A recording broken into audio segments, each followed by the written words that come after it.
Hi, welcome back guys. This is your friend, the What If Guy, back with another fanfiction. This is the first part of What If Issei Had Serious Anger Issues. Now before starting, please give this video a like and subscribe to the channel if you want more videos like this. Now let's get into the fanfic. The warm atmosphere and humid air brought a sense of relief and calm among the people. More individuals were outside at the present moment compared to a couple of weeks ago. It was already the month of June in the town of Kuoh. The entry of summer was being internally celebrated by many. Whispers and murmurs of excitement and joy could be heard if one listened closely, especially within the recently turned co-ed learning institution of Kuo Academy. Many groups of friends, mostly females, could be seen happily chatting with each other. There were also some groups of boys, very few compared to the opposite gender, having a discussion. An example would be a trio of males, laying under the shade of a massive tree outside, which was near the old and abandoned school building. "Hey, why did we enroll into this school again?" questioned the teen sitting in the middle, who had spiky brown hair and eyes. His bald companion to his left took the opportunity to give the answer. "What do you mean why?" "Of course, to woo all the girls and get a harem." The declaration was made loudly and with vigor, which attracted some stares of disgust from the nearby females. "Well said, Matsuda." The last teenager among the trio shouted in agreement. He had a pair of eyeglasses and straight black hair. "TCH, you guys are down astronomically. Although I can't disagree with some of your views as a man of culture myself," the student in the middle claimed.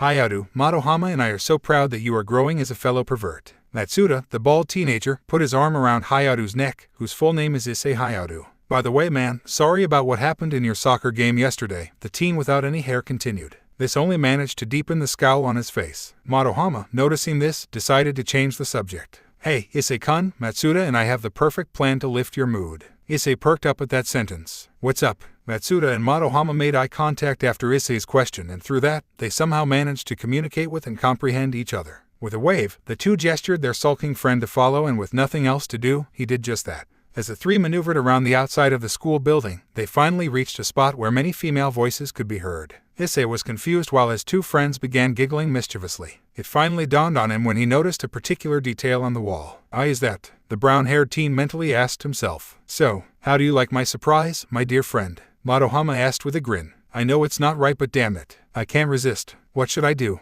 Walk away or somewhat make this day better by looking at some naked cuties?" The young man contemplated in his head. When his mind was finally made up, his eyes narrowed and his face hardened while he took some steps forward. He looked ahead just to see Matsuda and Madohama fighting over more space to peep on the female students. Just as Issei was about to warn them about the danger lurking around, Madohama fell on his bottom, right on top of a small stick that was buried in the ground while the sharp top pointed upwards. HHH. The shriek was definitely heard around the entire school, and at that moment, Matsuda was smart enough to realize what was about to happen and began dragging his injured friend away. "Hayadu," Matsuda whisper shouted to his friend. Issei, who stood stupefied due to what happened to Madohama, finally realized the impending doom and began moving away, only to trip on the same stick that injured his friend and fall on the ground face down. Matsuda realized there was no way to save his friend at this point and sent a prayer for him before abandoning the site along with Madohama.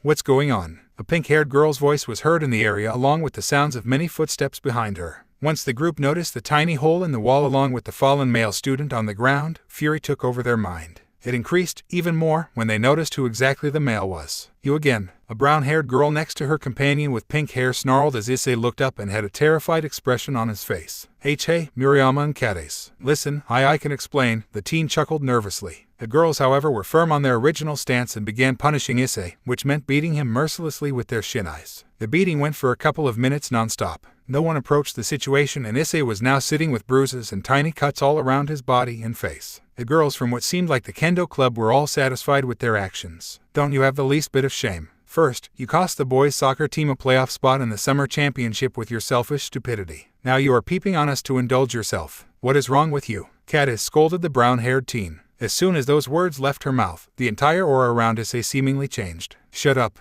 The male quietly said those words. Murayama was confused as to what Issei was trying to imply. "Shut the fuck up if you only know rumors and not what actually happened." The girls took a step back at Issei's outburst. At this point, there were other students crowding around the kendo club girls and the member of the Perverted Trio. "HMPH, the truth is that you were playing badly and couldn't keep your frustrations from taking a cheap shot at the other team's player. You're just a sore loser. That's all there is to it," Kades continued in a smug tone. Only Murayama was feeling somewhat bad for the male's situation. What the girls didn't expect, however, was Issei instantly standing up on his 2 feet and grabbing a spare shinai that was on the ground near him. Without wasting any more time, he threw it like a spear at Kades with incredible speed. Only years of practice helped the pink-haired girl partially dodge the attack. Kades held onto the middle of her arm in pain, right where the shinai hit her. The girl's shock turned into terror when the enraged male began stomping towards Kades. The nearby males, realizing what was about to happen, immediately rushed to the scene and attempted to hold him back. Their attempt was futile as Issei threw away everyone grabbing onto him and continued on his way. Some of the girls from the kendo club, excluding Murayama and Kades, chose to run away in fear while the furious teen picked up his space. Kades finally broke out of her stupor and decided to escape. She then realized that it was too late and Issei was too close for her to run away. So she shut her eyes and waited for him to do God knows what. Thump!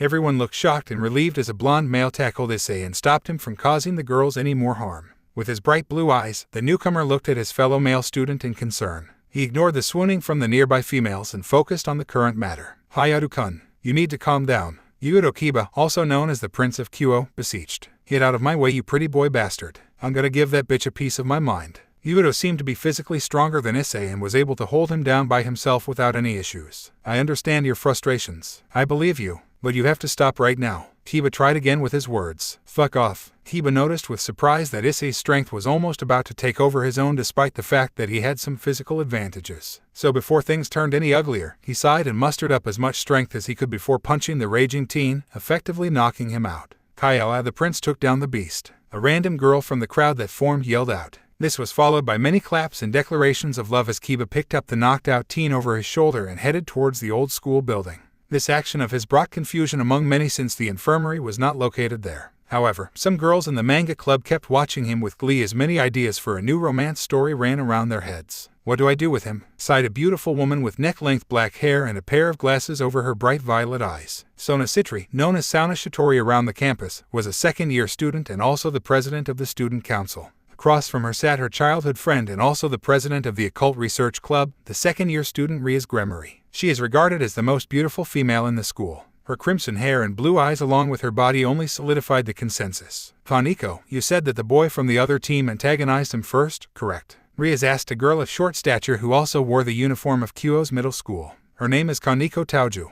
Kaneko nodded at the girl's question. What did the other dude say to make him this mad even now? An androgynous female with blue hair questioned. She had an intense look in her eyes as she kept staring at the unconscious and muddy teenager laid down on the couch before her. Something that involved cursing his mother out. At least that's what Kaneko told us. Then Hayato-kun chose to headbutt the boy and in the process break his nose. A female standing behind Rias spoke this time. Her long hair was dark and she also possessed violet eyes. Akino Hanjima was the assistant of Rias Gremory and considered the most beautiful after the crimson-haired girl according to the student body. This caused him to get a red card and left our team short-handed and without their striker. This was why the boys from the team were especially angry towards him throughout the entire day, softly explained a female with reddish-brown hair. Were you at the game, Kusaka-san? Kiba questioned. Yes. I like soccer, Kusaka replied. Does that fully explain the situation to you, Yura? Sona asked the blue-haired girl. Yes, Kaichu, Yura confirmed. I still don't understand why Hayato-senpai attacked the girls like that, another student from the same school as Kaneko asked. The short girl had styled her brown hair in a ponytail. Good question, Nimura-san. I was there right before the words were exchanged. Kade-san from the kendo club further antagonized him. Before I could do anything, Kiba-kun managed to stop Hayato-san, which led to where we are right now. A female teenager standing behind Sona answered the young girl. She also had glasses like Sona. I want to add that it was those two friends of Hayato-kun that actually peeped on the kendo club. Some commotion happened and Hayato-kun got caught in the middle of it and was accused of doing the deed by the girls, another girl with reddish-brown hair claimed. Meguri-senpai, you were here this whole time. So how did you know? A confused Namira asked the redhead.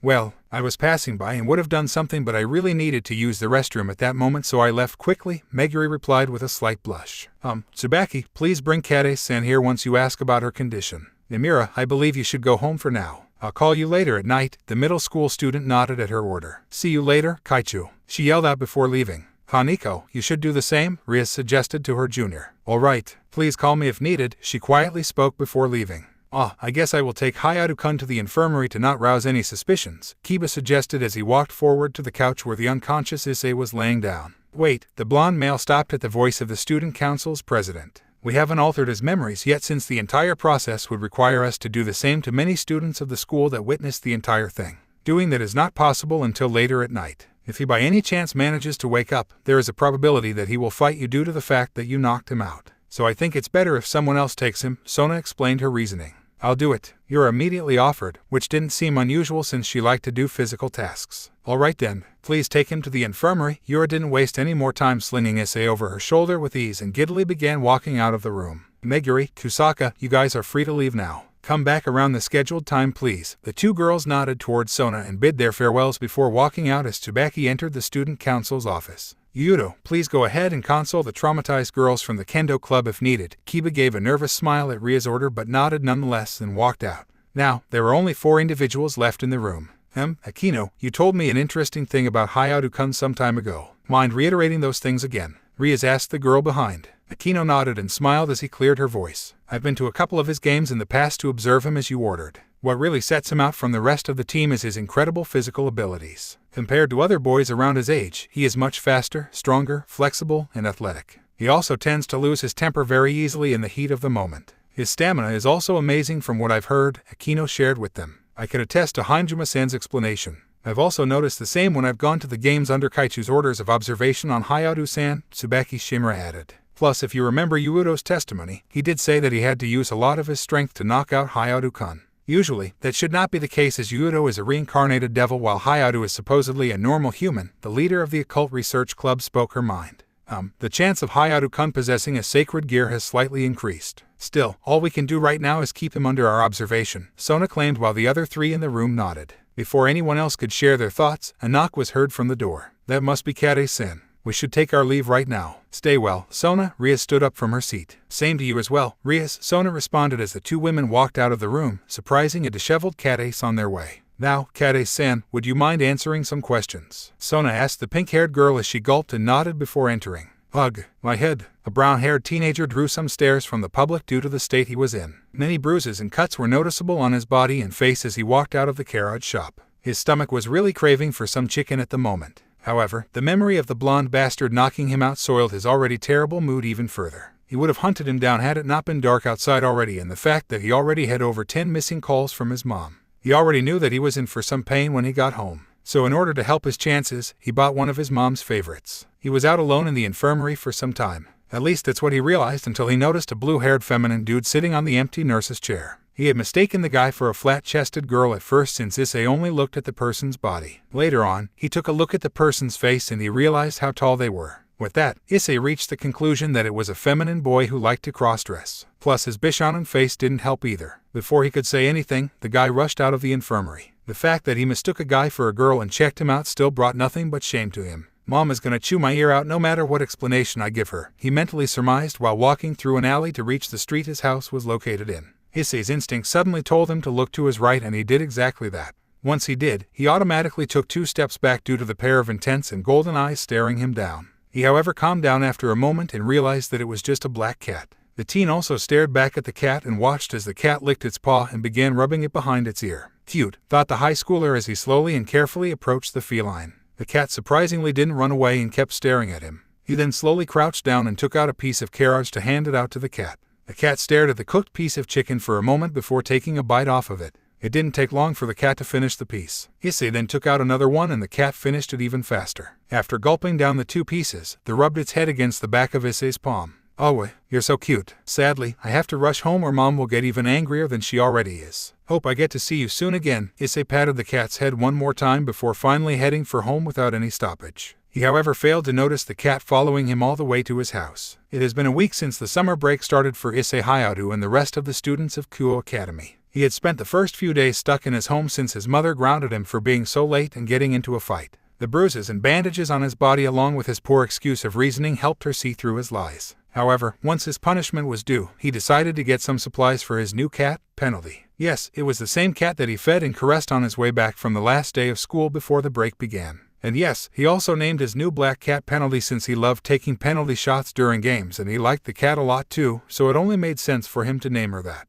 It followed him home and didn't seem to want to leave, so he chose to start taking care of it from the moment. His mom, however, was skeptical in the beginning, but even she was wooed by the cuteness that Penalty gave off. As Issei walked back home in a lazy manner along with the cat supplies and groceries, he took out his phone to check the group chat that was created by the team captain of Kuo's boys soccer team, a third-year student named Hamada. Before opening the group chat, he looked at the last messages received from Madohama, confirming that his ass was in good condition now, no homo. The last message in the team group chat was sent a week ago by Hamada, wishing all of them luck before the game. There should have been messages sent regarding the schedule for summer team practices, but nothing was sent since Hamada's last message. It seemed as if the entire team formed a mutiny against him due to being ejected and giving a heavy disadvantage to his own team. The situation seemed clear to the first-year Kuo Academy student. To CH, if those motherfuckers think they'll win without me, whatever. Right on the first day back to school, I'm gonna give my letter to leave the team so I can join a different one. And I also hazily remember Shittery sent by asking to meet me on the first day back. And I don't remember how I was unconscious in the first place. Weird. The people around the team were on guard due to the mean scowl Issei wore at the moment. The mean look from Issei's face disappeared as soon as he stepped inside his house and was greeted with a purr from Penalty. His heart warmed up instantly and he put the groceries away as fast as he could before rubbing his face with Penalty's own, which was returned by the cat as well. "You're so cute," Issei softly spoke while having a warm smile. "Ah, already back, Issei? Did you get the milk, eggs, and flowers as I asked you to get?" His mother appeared from her room with her phone in her hand. "Yes, Mum. I put it in the kitchen," the brown-haired boy responded while setting the cat down in his lap and scratching its back. "At least you're spending your time with that furball instead of those magazines and DVDs of yours," sighed his mother, catching the teen off guard with her comment. What do you mean?" Issei's cheeks reddened in unease as he asked his mother. "Yufufufu, I'm still your mother, silly. I know a lot more than you realize," she finished off her statement with a wink, further embarrassing her son. "By the way, your dad called while you were out. He asked if you wanted to spend the California with him. Of course only if you are able to finish your summer assignments before going." His dad had stayed back in America while Issei and his mother decided to return to Japan after 3 years of staying there. Issei was only 10 when he left his home country, so while joining an American school as an immigrant, he had a very tough time overcoming the language barrier. He also faced bullying from other children due to not being able to share his thoughts properly. He was obviously angry at his inability to prove those children wrong. So he decided to not only improve his English, which became natural to them after a year and a half, but also learn Spanish and Italian so he could brag to those same children that made fun of him for knowing more languages than them. However, that plan didn't live up to his expectations when he chose to come back to his native country. Despite that, his Japanese, Spanish, and English were pretty fluent while his Italian was almost fluent. He still had some trouble in it, but hopefully it wouldn't be too long before that becomes fluent too. Right now, he is studying Arabic, which is considered to be one of the toughest languages in the world. He is still between the levels of a beginner and an intermediate. However, a downside to his passion for learning new languages is that he spends too much time on that instead of doing schoolwork, which, in turn, causes him to barely get average grades on all subjects besides his extremely good grades in English and above-average scores in Japanese literature. "No,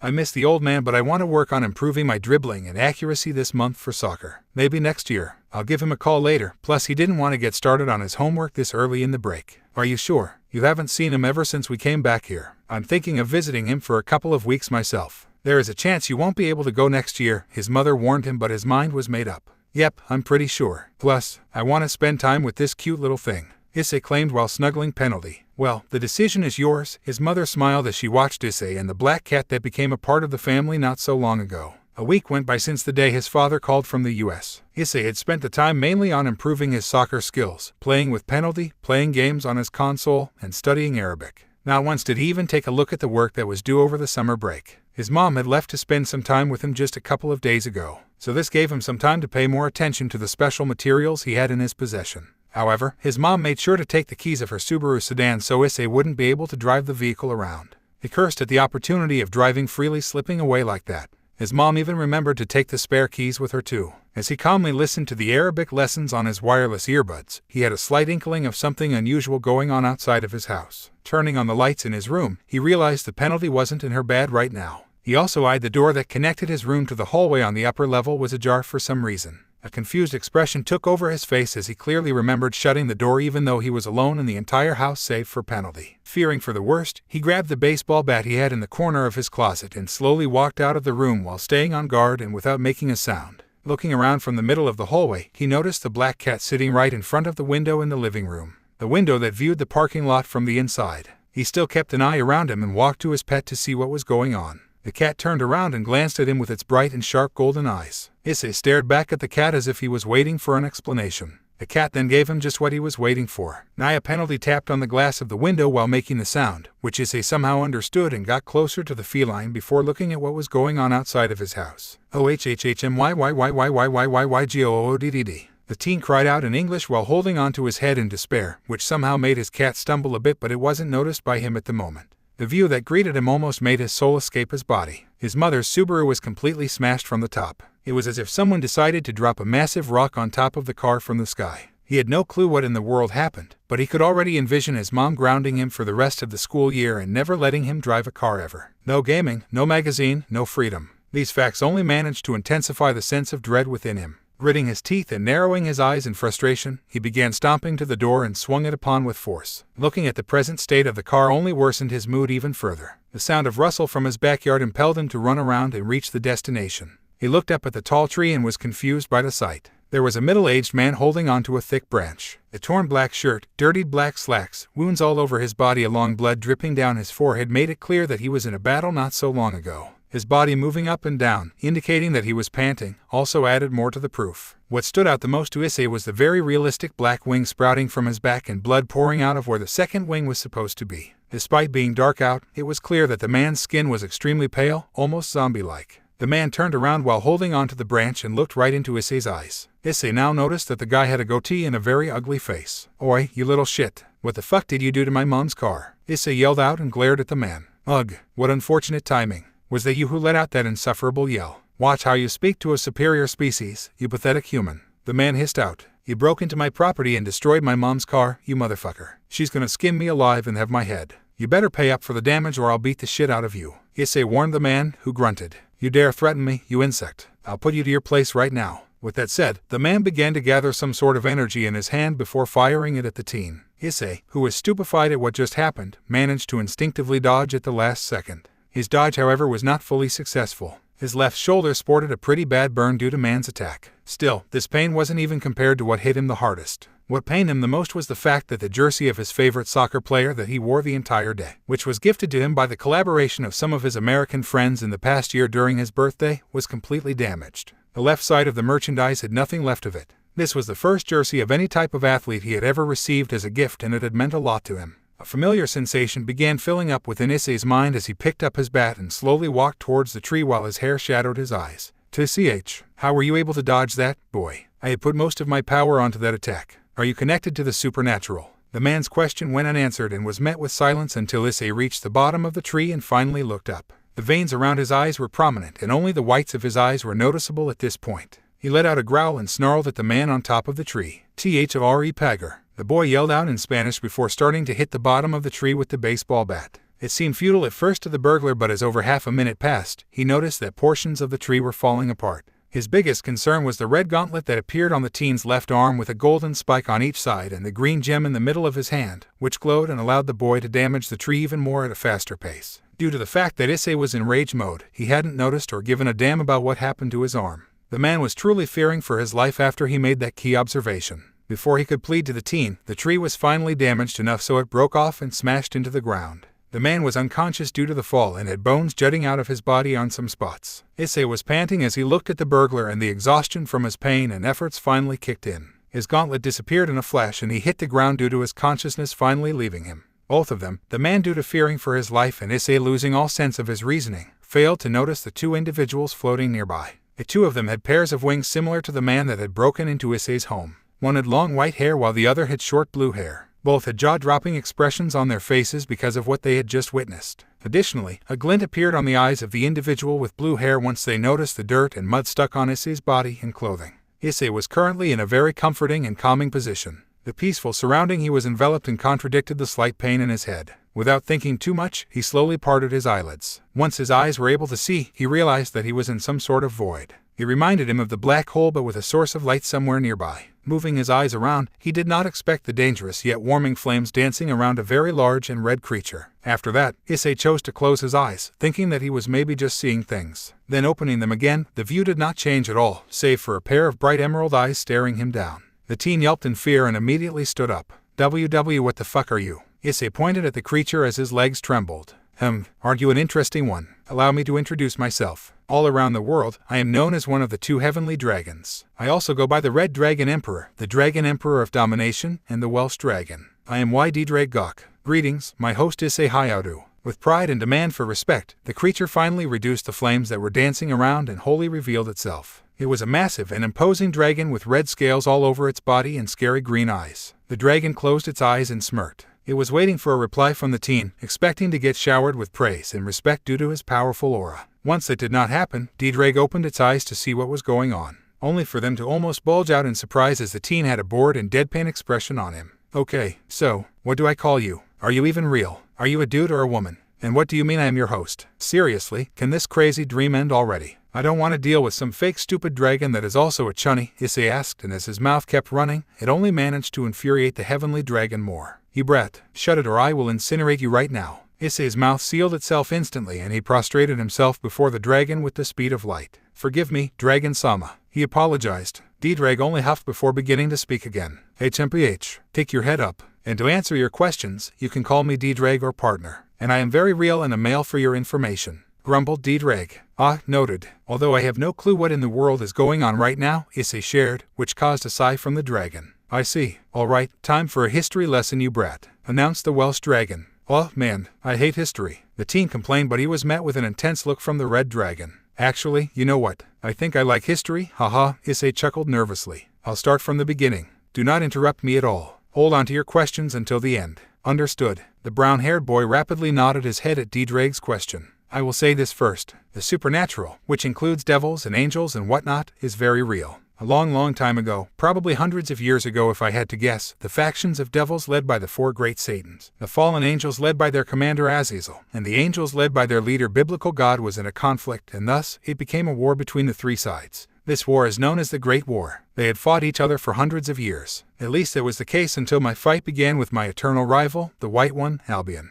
We both were so powerful that not even the biblical God could stop us. So in order to put an end to our rampage, the 3 factions stopped the war and formed a temporary alliance to take us down. Since they were unable to kill us, the only way for them to succeed was to have God seal us into sacred gears. Now, I am stuck in this position forever. Ever since then, I have not tasted a bit of freedom. Ddraig explained, taking a breath before continuing. He was greeted with the scene of Issei sobbing while looking at him with pity. The weirded-out dragon demanded to know. Why, it's just that. You've been stuck here so long. It breaks my heart to see such a powerful creature is reduced to a mere prisoner for eternity. The male rubbed the tears off of his eyes with his arm while a tick mark grew above Ddraig's eyebrow. All right, enough crying. Now continuing with the story, I've had many hosts ever since that accursed day. All of them either joined one of the factions in the Great War or attempted to choose to be neutral. I say attempt because despite being just my hosts, they were also fated to fight the White One, or in this case, the host of the White One. In the past, my hosts also had to worry about the war until all 3 factions decided to call a ceasefire. To this day, the Great War is still active, but the only reason no battles are being fought is that all sides suffered heavy casualties and losses. Last time I remember, only the devils had fought in a war other than the Great War, which was their civil war, I believe. Ddraig finished.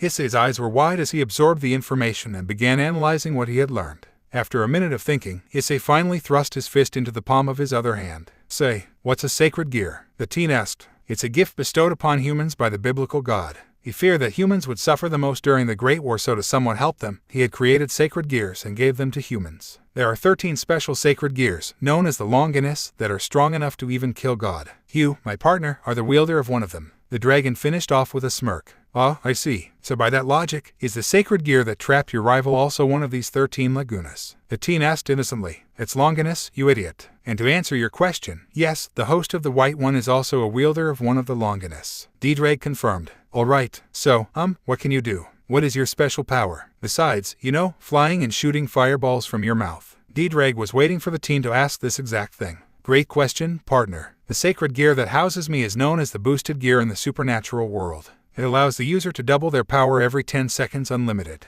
Of course, your physical conditioning must be great for you to reach a very high level. This was why many of my previous hosts chose to become a devil, so they did not have to spend more time conditioning their human bodies. The boosted gear appears in your arm in the form of a gauntlet. Issei nodded in understanding at Ddraig's words until the last part was mentioned. Really? Then how come I didn't have a magical gauntlet appear in my arm out of nowhere? A look of bafflement appeared on Ddraig's face as he processed what his partner had just said. Are you saying that you don't remember anything that happened prior to our meeting? A shake of his head caused a sweat drop to form on Ddraig's head. Anyway, how durable is my body in terms of being able to use the sacred gear? Ddraig thought for a few moments before giving Issei an answer. Partner, I will be frank with you. Physically, as someone who has not partaken in a battle involving the supernatural until now, you might just be one of the readiest hosts I've ever encountered. However, you're not on the same level spiritually. As long as you improve yourself physically and get some work done spiritually, you have the potential to be one of the best human hosts I have ever had. The Red Dragon Emperor honestly shared his opinion. Issei had a smile on his face due to what he had learned until one piece of information struck him. Hold on, you said I didn't fight any battles involving the supernatural until now. What do you mean by that? Ddraig was genuinely shocked by the question. Wait, you actually don't remember what happened in your house recently? I thought you were just joking, Ddraig exclaimed. Issei then began thinking about some scenarios that will put him into huge trouble. He suddenly grabbed his head and a look of terror took over his face. Don't tell me Mom came home early. If she finds out that I didn't do shit for my schoolwork and didn't do the laundry yet, she'll kill me. Plus she'll see the extra stack of magazines spread all around the living room. The teen voiced his worries. It was much deeper than that, partner. So just to summarize the whole thing in a few words, something happened in your house and your emotions were enough to activate me. Now it's that other power of yours that truly discomforts even someone as mighty as I, the dragon stated. What are you talking about, you geezer? What the hell happened in my house? Ddraig just sighed at the teenager's constant questioning. You'll learn later. Now off you go to those devil admirers of yours. Ddraig yelled out, and Issei suddenly began to notice that his vision was darkening for some reason. As the first-year male student of Kuo Academy slowly opened his eyes, he noticed the dark plane filled with many dots. He realized that he was outside. However, the sensation below his head was unexpectedly warm and comfy. Plus it also smelled nice for some reason. His vision changed when a familiar face put itself sideways right before his eyes while having a big smile. Issei was confused for a second as to why the face was so recognizable until he recalled that day in the infirmary. After the recollection, he sprung from his position and stood up panting. Danger averted. Danger averted. Danger averted, the teen thought to himself. He still decided to at least thank the guy for being nice and turned around to give him some words of appreciation. However, what he saw next made him go pale. It was the beloved Subaru of his mom, completely wrecked from the top. OHHHNOOO. A cry could be heard during the night in the neighborhood where the Hayadu family resided. As expected, the town of Kuoh was dark and silent as the clock approached midnight. Still, if one were to take a closer look, some homes could be seen with an active source of light within them this late at night. One of them was the residence of the Hayadu family. In the living room were 4 presences, 3 females and 1 male, and one of them was a cat. The male could be seen with his head down and his hands holding onto the back of it while sitting on the couch. His left shoulder was bandaged. The look of distraught never left his face ever since he learned of the reason for it. Oh shit, oh shit, oh shit, I quote him dead. I quote him so dead. The surrounding females were not aware of how terrified the male was. One of his mom's most beloved and expensive possessions was completely smashed through. Even the teen's savings wouldn't be enough to fix the Subaru back to how it used to be. He dreaded the idea of his mom returning home at this point. It was a given that he won't be allowed to play soccer anymore. His curfew would shorten by a massive margin even if he was allowed to go out other than to his school, and his console and magazines would also be confiscated. Hayadu-kun, a soft-spoken voice called out, making him jump up in surprise. A pair of bluish-green eyes were looking at him in concern. The owner of those eyes had white hair and had on a plain pink t-shirt and denim shorts. Alright, so, what did you guys want to discuss other than informing me about my mom's car? Issei inquired in a normal tone, repressing the fear of his mother finding out about the car. Hayadu, since when did you activate that sacred gear of yours? The other human occupant in the room, sitting next to the female that called out to Issei seconds ago, asked in return. Issei had recognized the person as the crossdresser who was with him in the nurse's room a couple of weeks ago. He put on a black tank top and white athletic shorts that would generally be worn by women. What's a sack? Wait, I remember hearing it from somewhere. The teen then went into his thinking pose and it finally hit him, shocking him to the core. TCH, about time you remembered. Issei whipped his head around as soon as he heard the familiar voice. Ddraig. The guests in the Hayadu family were caught off guard at the teen's sudden yell in Italian. Ddraig, the female with white hair and bluish-green eyes asked in confusion. Unless that's your cat's name, I am pretty sure there is no one else named Derek in your house, the blue-haired individual added. Ignoring the fact that the two can understand Italian, Issei kept waiting for an answer. I'm in your head, and it's Ddraig, you dumbass. The familiar voice retorted with anger. In my head, the boy asked loudly, drawing himself some stares of confusion. Just think back. Otherwise, people will think that you're going crazy. Not that you already aren't, Ddraig advised his host. Damn, so all of that about the supernatural and you getting trapped into one of the 13 languors was real, mentally replied the brown-haired boy. An exasperated response was heard from the dragon. Sorry, I'll remember next time, Ddraig's host chuckled internally. Enough time has already been lost over your pointless stupidity. Now, I want you to remember this very carefully. Whenever someone asks you about your sacred gear, do not, in any condition, mention me or my name. You never know who you can trust. Am I clear, partner? Ddraig stated with an extremely serious tone. Yes, sir. Anything else? Confirmed and asked the teen. No, that's it for now, though I'd recommend focusing on the devils that are trying to get your attention at this moment. The dragon then cut off his connection with his host. Hayadu. As his mind concentrated back in the real world, the first thing that he noticed was that his body was being shaken back and forth due to an external force. Then the face of the dude that helped patch him up in the nurse's office that day. and the dude's hands were on his shoulder and his face was close to his own. A little too close for the teen's comfort. Ayo, chill. Issei freed his shoulders from the hands that held onto them and backed up a little, confusing everyone else. Are you okay? We've been calling you for a minute now, the blue-haired individual spoke in genuine worry. Yura-chan, I think the recent events that transpired are too much for Hayao-kun to handle. He might be losing it, the white-haired girl said sadly. Poor guy, agreed Yura, who also gave Issei a look of pity. Listen, first of all, I'm not going insane. The next thing, you. The teen pointed at Yura, who had an expression that showed nothing but confusion at her schoolmate's action. Look, I don't judge. You can do whatever you want. Everyone has something unique about themselves. I won't judge you for wearing girls' clothes, okay? But please, understand this. I don't swing that way, explained the brown-haired boy. The two girls were unable to comprehend the meaning behind his words. Dude, what? Yura responded with a question. You're a guy that likes to cross-dress, right? I'm not gonna treat you like shit for it. Just know that I am not attracted to Issei couldn't finish his sentence as a sudden sting on his face caused his head to look down on the ground and interrupted him. He looked back up to see the raised arm and the tearful glare of the person who Issei assumed was a male. I am a girl, you jerk. Yura yelled at the male before stomping out of the door that led to the exit. Issei eyed the door even after Tsubasa left until he heard a sigh of disappointment nearby. You're such a meanie, Hayao-kun, scolded the white-haired girl with disapproval. D-damn, how was I supposed to know he was actually a woman all along? Retorted Issei. His retaliation was met with a fist to his head, causing him to rub the spot in slight pain and glare at the girl. Oh, what was that for, woman? The teen shouted. That was for being so stupid. You need to apologize to Yura-chan. You hurt her feelings a lot, you know. The girl explained her reasoning behind hitting him. Yeah, I know. Donna Diavolessa, the first-year student, commented the last part in Italian offhandedly, hoping that the girl wouldn't understand it. However, his wish was denied as his head was met with her fist yet again. How did you know? The boy demanded. It's because I can understand any weight. Did you just call me a devil? The girl asked in a shocked tone. Ooh, yeah. Hold up a second. So he was talking about you too. The male put his in his other hand's palm in realization, referring to parts that he remembered from the conversation with Ddraig in his dream earlier. Who's the he you're talking about? The girl had narrowed her eyes as her positioning and aura changed into one of caution. Idiot. All right, say this to her. It was the guy that broke into my house. And do not look confused whatsoever. I'll answer your questions later. Ddraig had come to save the day for his host. It was the guy that broke into my house, Issei answered with confidence. His words were enough for the girl to relax and the tense atmosphere disappeared in seconds. I see. Well, I must report this to Kaichu. I'm pretty sure we'll be seeing each other again, Hayao-kun. Hold on to whatever questions you have right now till then. And make sure to apologize to Yura-chan as soon as possible, she said before walking to the door that led to the outside. Wait, I have a question. The woman stopped at Issei's request. Do you know who destroyed my mom's car? The teen wasn't able to see it since her back was facing him, but the girl's face paled at that question. It was the guy that broke into your house. The male was kind of put off by the sudden nervous aura the girl had in her forced chuckle. Remembering that Ddraig would explain everything to him later, he didn't interrogate any further about the situation. One more thing. What's your name, devil woman? Issei inquired right before she stepped outside. It's Momo Hanakai, and please do not tell anyone about us being devils. Good night, Hayao-kun. Momo gave her farewell before wings sprouted off of her back and she flew off. Issei was caught off guard with what she pulled off at the end and he couldn't take his mesmerized eyes off of her until she was out of his vision. After he closed the door, many thoughts were running rampant in his mind. Hold on a damn minute. How the fuck did she even know my name? The girl from the infirmary knowing it doesn't surprise me. But the she-devil, does that mean that she goes to Kuo Academy too? I'm so confused right now. Oi, you geezer, if you're listening, you better have some answers for me. His demand was met with a very loud snore in his mind.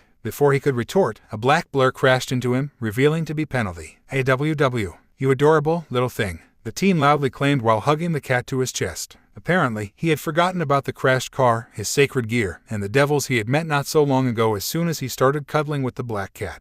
With a loud yawn, the only occupant in the Hayao residence, other than the black cat named Penalty, rose from his slumber. The sleep wasn't peaceful in any way according to the teen, for he had another meeting with the dragon that was prisoned in his sacred gear. It had been an extremely long discussion. It shouldn't have taken Ddraig that long, but due to Issei's inattentiveness at moments, it took the heavenly dragon a lot longer to explain the events that took place in the boys' home the previous night. To say that Issei was flabbergasted would be an understatement. He had somehow beaten a supernatural creature, a devil in fact. The teen would have expressed much more joy and pride about his accomplishment had he remembered the details of his victory. That also made sense considering the missing tree and blood spots in his backyard, his mom's crashed car, and the jersey that was gifted to him being burnt halfway through. He wanted to find that bastard and beat him to pulp again, but Ddraig informed him that what he did to that devil last night was enough and he was probably apprehended by the two women that visited his house earlier anyway. Another thing he learned from the Red Dragon was the cause behind his unconsciousness the day he was about to teach Kades a lesson. It was actually the pretty boy who had knocked him out. He didn't remember later on because his memory was altered by a devil most likely. He wasn't really surprised to learn that the blonde bastard was actually a devil too. In Issei's opinion, there's no way he could entrance all the girls by just his looks. He must have conjured up a magic trick to help him woo all the girls and somehow also used it to manipulate his memories. However, Ddraig informed him that it was another devil who had fixed his memories, most likely one of a pure blood or high class. After being enlightened of the truth behind the events that happened around him, with assistance from the soul that resided in his sacred gear, Issei had made a note to the back of his mind to return the favor to the Prince of Kuo Academy once he saw him again. Then the Dragon of Domination began his lecture of what not to do and how to behave with others of the supernatural. No one was to know of his true status until he trusted them with his life. This caution was drilled into the boy's head by Ddraig, and if people were to ask what his sacred gear is, he was to say that it's twice critical. He was also advised to always keep a lookout for himself, his family, and the ones close to him for danger. Now that the Red Dragon Emperor and his host has properly awakened, running into danger was inevitable. Even though he had slept for a long time physically, the grueling talk Issei had with his partner and his mindscape left him utterly exhausted. Still, he got up and took a shower before brewing himself a cup of coffee. His mind adventured through ways of spending the rest of the day. It was late in the morning, but the teen still had enough time to get some drills done in the park. Now that he was aware of the supernatural and the dangers that lurked around him, he was thinking of picking up kendo again. However, his mood slightly soured after remembering the events with the kendo club that day. There was also taekwondo that he could return to. However, he stopped a couple of years ago when he had gotten a green belt. His mind then went back to what really started his love for sports. 9 years ago. Ever since his childhood friend Rin left when they were both only 7, Issei didn't have many friends. He was simply considered too boring. This isolation from children of the same age had created a void of loneliness in his heart. His parents knew that he was sad and tried very hard to get him some friends, but it never really worked out for them. Issei was becoming an introverted child who had a very tough time expressing himself as the days went by like this. That was until he saw a very old man at the park one day. Many children were sitting around him, intently listening to his stories. A curious and innocent Issei chose to do the same, and to his joy, he had been introduced to the fascinating topic of oppai. The developing mind of young Issei was really excited to learn more about his amazing and satisfying new obsession. To learn more about this new subject, he had begun focusing on every single word that came out of the old man's mouth. As he kept listening to the speech about the wonders of lust, he noticed another senior citizen sitting on one of the benches in the park, enjoying the calm breeze that occasionally passed through.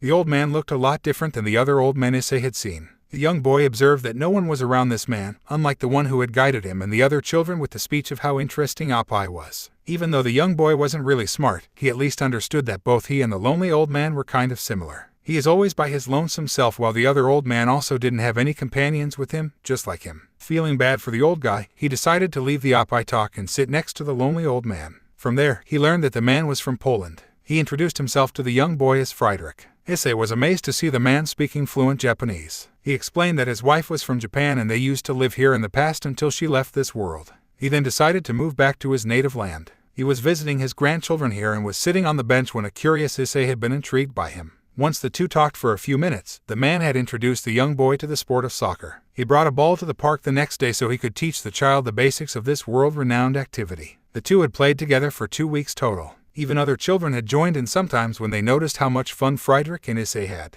However, all good things have to come an end. Before leaving for his homeland, Friedrich advised the young boy to try out other sports and see if he likes them. That way, he would be able to meet many different people and make lots of friends. Ever since then, Issei has never seen the Polish man in his life ever again. Following the man's advice, he began participating in many sports as he could. Kendo was the first thing he picked up since sword fighting seemed really cool to his young mind. After reaching the intermediary level, he dropped it and began taekwondo lessons. This was a bit more enjoyable for him rather than kendo, but it still wasn't fun enough. He then returned to playing soccer and realized that this was the sport that participating in made him happy. This led him to playing in the park with bigger and older children in matches. It was common among those children to have disagreements and have that turn into silly arguments. Sometimes, however, those arguments evolved into a physical altercation. At first, Issei did nothing but take the hits if a fight ever broke out. The calm child's demeanor suddenly changed one day when he beat the tar out of one of the bigger children that had been bullying him for some time. Since that day, despite letting him play with them, the children never bothered Issei even if there was a fight among them.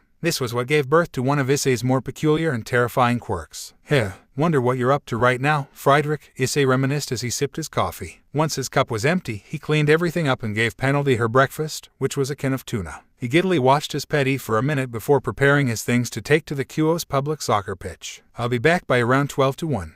he yelled out to the black cat. Naya replied the cat, confirming that it heard him. The teen nodded and walked out in a white t-shirt and purple shorts. His face cringed when his eyes landed on the wrecked car of his mom. While walking to his destination, Issei tried to think of ways to get the car fixed as soon as possible before his mom returned. After 2 hours of free kicks and dribbling exercises, Issei had chosen to head back home. He did buy a cheap bento box from a store while on his way. As the teen neared his home, his eyes widened with shock, disbelief, and happiness. His mom's car was somehow fine. Thinking that his eyes were playing games on him, he rubbed them and looked ahead yet again. The Subaru looked as good as new. Jumping up in joy, he sprinted towards the vehicle and made sure to safely put away his soccer gears and lunch away before pouncing on the windshield. Tears of joy escaped his eyes as rubbed his face against the glass. Some passersby looked at him as if he was crazy, which wasn't that far away from reality. 4 of those passersby were right behind him and seemed to be waiting for the male to recognize their presence. The one in front had a sky blue flutter sleeves top and a pair of tight navy blue pants. The individual's purple eyes were twitching behind the red-framed lenses that protected them. 2 of the 3 behind them giggled in amusement while the last one huffed and looked away. Hayaru-kun. The person at the front coughed out. At the unexpected call, Issei tried to look around, but the surprising turn of motion caused him to slide off of the windshield and fall right to the ground. Groaning and getting up from the fall, he recognized the owner of the voice that called out to him and 2 of the 3 people behind them. Shidori-senpai, She-Devil, Yukimura, and U. Issei tilted his head in confusion. At his statement, all air of amusement left and 2 of the 3 behind Shidori-senpai had their eyes twitching. It's Momo, and who are you calling a she-devil? Momo spoke in a threatening tone. Issei noticed that unlike their previous encounter, Momo had decided to wear a white summer strap dress with rose patterns on the sides. That's you idiot. And I didn't forget about what you said last night. The blue-haired devil shouted. Just like last night, she had the same outfit but the shirt was green while her shorts were black. I'm Rei Kusaka. Nice to meet you, Hayaru-kun. The brown-haired girl, who wore an orange shirt and black skirt, politely introduced herself with a smile. A slight blush appeared on the boy's face due to the smile Kusaka had. Likewise, Issei gave a nervous chuckle. Hayaru-kun, I advise you to please refrain from angering and antagonizing members of my peerage. Pushing aside what Yura mentioned, we need to have a conversation regarding the events that took place at your home last night, Shidori had explained to Issei. Is that right? Well, come on in then. Issei gestured to Shidori while taking out his keys and unlocking the front door. After opening the door, the 4 females followed him inside. They noticed some special magazines spread around in some parts of the compartment. They also noticed a badly damaged and burned jersey on the floor. On the walls, there were many framed photos of a younger Issei. Most of them were with his parents. However, one of them managed to catch the intrigue of the student council president. It was a young Issei with another child. It was the object behind them that made the woman very interested. If you don't mind, let me take a shower first. Then we can talk as much as you want. A nervous laugh escaped Issei. Of course, Shidori nodded. With that said, the teen headed upstairs as the other 4 occupants sat on the couch. Once he was out of sight, all of them sat quietly and looked around for a couple of minutes. The silence was broken when the females started a conversation of their own, which was led by their leader. If you take a close look at that photo on the right, that is an Excalibur. 3 of the girls looked surprised at the sudden revelation. Does that mean that Hayaru-kun is affiliated with the church? Kusaka questioned. There is no way an idiot like him would even be considered by them to help them out, Momo confidently stated. He's just a perverted beast with some screws loose. That's all there is to him, Yura added on. I'm not implying the possibility of an alliance between the church and Hayaru-kun. However, we should keep an extra eye on him. You never know what might happen. Shidori's words drew the nods of the other 3 girls. Before they could continue their discussion, a new party had joined their presence. Everyone was looking at the feline with black fur and golden eyes. It seemingly appeared out of nowhere, standing on the tea table and eyeing every one of them. Shidori was looking at the cat with a suspicious gaze while Momo and Yura looked surprised. Rei's eyes were as wide as the size of a dinner plate for some reason. Naya Penalty waved her paw forward. All 4 of them, even the strict high-class devil known as Sona Citri in the underworld, were blushing at the cat's actions. Suddenly, a movement occurred and the cat was in Kusaka's arms. The girl was rubbing her face against the feline with a huge smile. Hey www. You fluff of cuteness, she squealed while continuing her actions. The cat seemed like it wanted to be anywhere but within the girl's reach. The cat's prayers were answered with the appearance of the boy that fed her in the streets a couple of weeks ago. The cat attempted to scratch the girl's face, which led to Kusaka losing hold of the feline as she had to dodge the attacks. Penalty instantly flew to the shirtless Issei and made herself comfortable around his neck. Stop being mean to Penalty, scolded the male while pointing at the girl. Put a shirt on, you dumbass. Yura shouted at the male while her face reddened a bit. And not fair, sobbed the brown-haired girl while Momo attempted to calm her down. Now with that out of the way, I'd first like to apologize about your unnecessary involvement in our mess last night. To compensate for that, I cleaned up your backyard and fixed your vehicle. As soon as she said that, Issei rushed to her and gave her a tight hug along with Penalty in his neck. Gobsmacked looks appeared on everyone else at his actions. Thank you, thank you, thank you. You don't know how crazy my mom could get when she is extremely angry. Thank you so much. The teen cried in genuine happiness. Oh, of course. However, please release your hold on me, a flustered Sona requested in a quiet voice, to which Issei immediately complied. Yes, sorry. He bowed to the four-eyed girl, which she waved. No worries. However, if it isn't too much, may I see your sacred gear? Issei gave them a blank stare for a few seconds before shrugging. Sure, he brought his left arm forward and in a flash, a familiar gauntlet showed up. Issei had to suppress his own surprise due to the advice of a certain someone. I see. You've been blessed with a twice critical. May I know when you activated it for the first time? Sona asked. Who? Last night when I was trying to beat up the burglar that broke my mom's car. At this statement, Yura and Momo thought that the walls behind them with no pictures seemed more interesting than the conversation happening in front of them.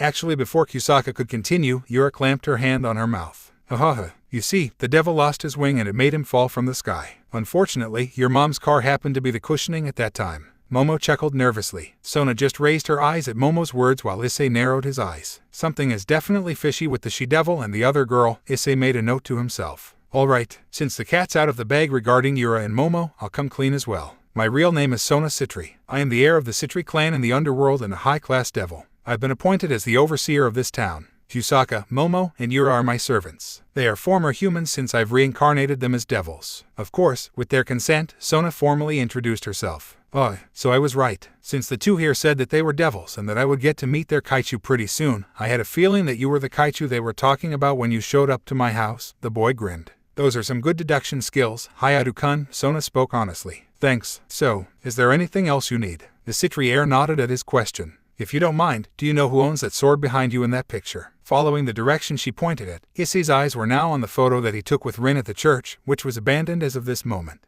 Honestly, I don't know. I used to visit the abandoned church a lot in my childhood with my friend Rin in that picture. But once he moved to England, I've never been there and we don't talk anymore. Issei sadly said the last part in English, catching the others off guard. I see. Sona responded before speaking again. Now with the matter regarding Yura, sweat suddenly began running down Issei's head in that sentence. He took a look at the mentioned girl, who glared at him for a second before huffing and looking away. May I be enlightened with the reasoning behind my servant's anger towards you? As Issei was about to answer, Yura had beaten him to it. He called me a guy and said that I was a crossdresser. Yura accusingly pointed at the male. As the teen looked at their leader, he was greeted with a look of displease. I would appreciate it if you properly apologized to Yura, Hayatu-kun, Sona claimed sternly. Issei had no choice but to nod at her words. Turning towards the blue-haired girl, Issei bowed in a doja position towards her. I apologize for making wrong assumptions about you. He apologized in a loud voice. Momo and Kusaka smiled while Sona was slightly moving her head up and down approvingly. Yura's face reddened in embarrassment. We're good. Now get up already. The Bishonen-faced girl demanded as Issei obliged. After doing so, however, he walked over to the countertop and grabbed the bento he recently bought. Walking back to the girl he just apologized to, he handed her the bento. What's this for? The blue-haired girl asked in confusion.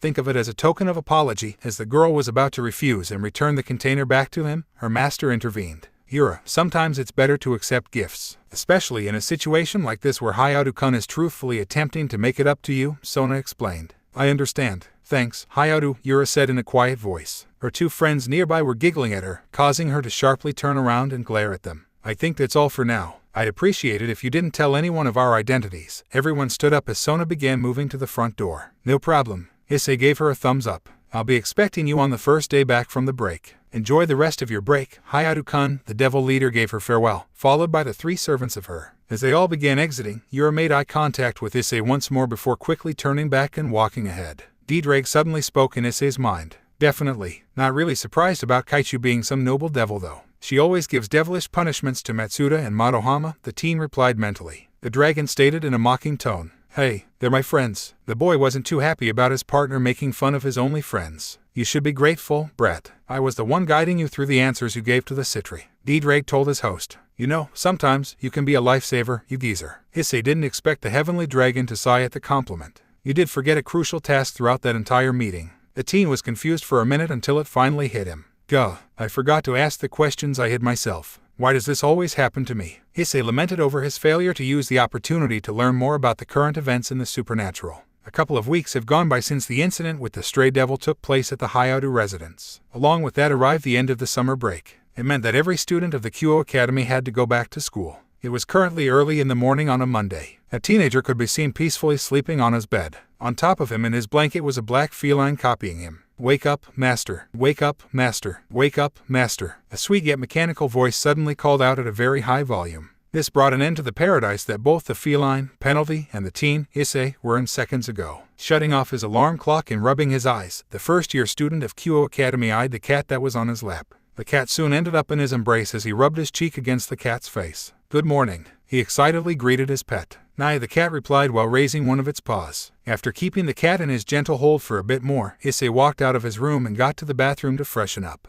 Right after entering and closing the door, the teen's eyes went straight to the mirror, observing his reflection. His eyes were mainly focused on his hair. He admired his new haircut and kept tilting his head to the left and right to get the whole view. Apparently, he thought that cutting his long spikes off and getting a taper fade along with bleaching the top part of his hair seemed like a great idea. And attaching the silver earrings that he purchased not too long ago to his recently pierced ears was the icing on the cake for his new look, according to him at least. It still doesn't change the fact that you are a buffoon.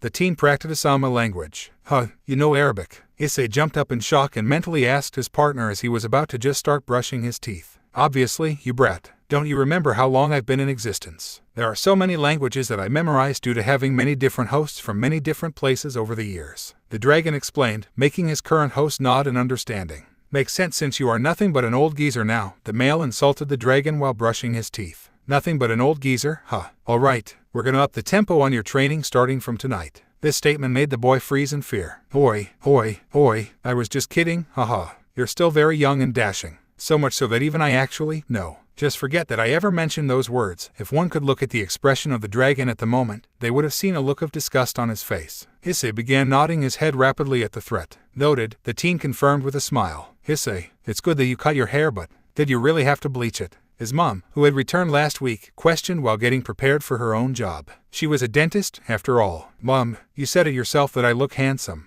the teen rebutted while having his toast in a rushing manner. "Of course, my son will always be handsome. But I'm just worried if other kids make fun of my dear Issei and hurt his feelings." Hearing the concern from his mom made the teenager feel warm. "Gah, don't worry about it. If they do, I'll beat the crap out of them," he nonchalantly admitted. As soon as that happened, it felt as if the temperature went all the way down for some reason. "Oh, what did I say about things like that when you came home all beaten up last time?" His mom was smiling, but the aura that radiated off of her betrayed that smile.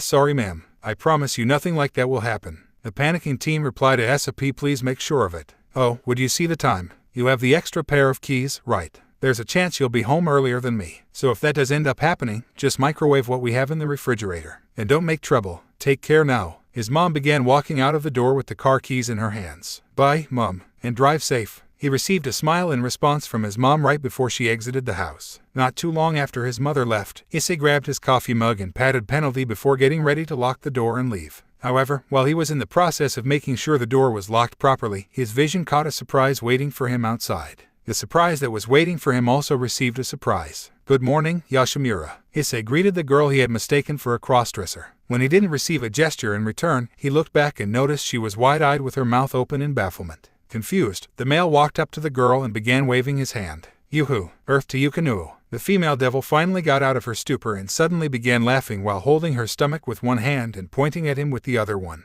"Oh oi, what's wrong?" Issei asked in a concerned manner. "Hey ha ha, you look like a buffoon." She got her words out through her roars of guffaw. "Hey ha ha." A certain dragon joined the blue-haired devil in laughing at the boy. Shut it. Stop laughing, Yuzuria." A flustered Issei demanded to both his schoolmate and his supernatural partner. "Dude, how do you get my name wrong 3 times? And even that with 3 different names. Itsura, you idiot." Her laughter gradually came to an end as she corrected his mistake yet again. Whatever. I don't care if you don't like it. What are you doing here anyway?" The girl looked at him with an expression of deadpan. "Don't you remember when I texted you last week? Since we live close, why don't we head to school together from now on?" It suddenly clicked on Issei's mind. "Oh yeah, you did tell me that. Welp, what are we waiting for then?" The host of the Red Dragon Emperor began walking ahead while his new friend joined him on his side. Wait, is that Hayaudu?" A feminine voice could be heard whispering. "One of the beasts from the Perverted Trio." A second voice questioned in the same manner. "Along with Issei-San." Another voice, a male's this time, joined the previous 2. "What's up with the pervert's Jaru getup?"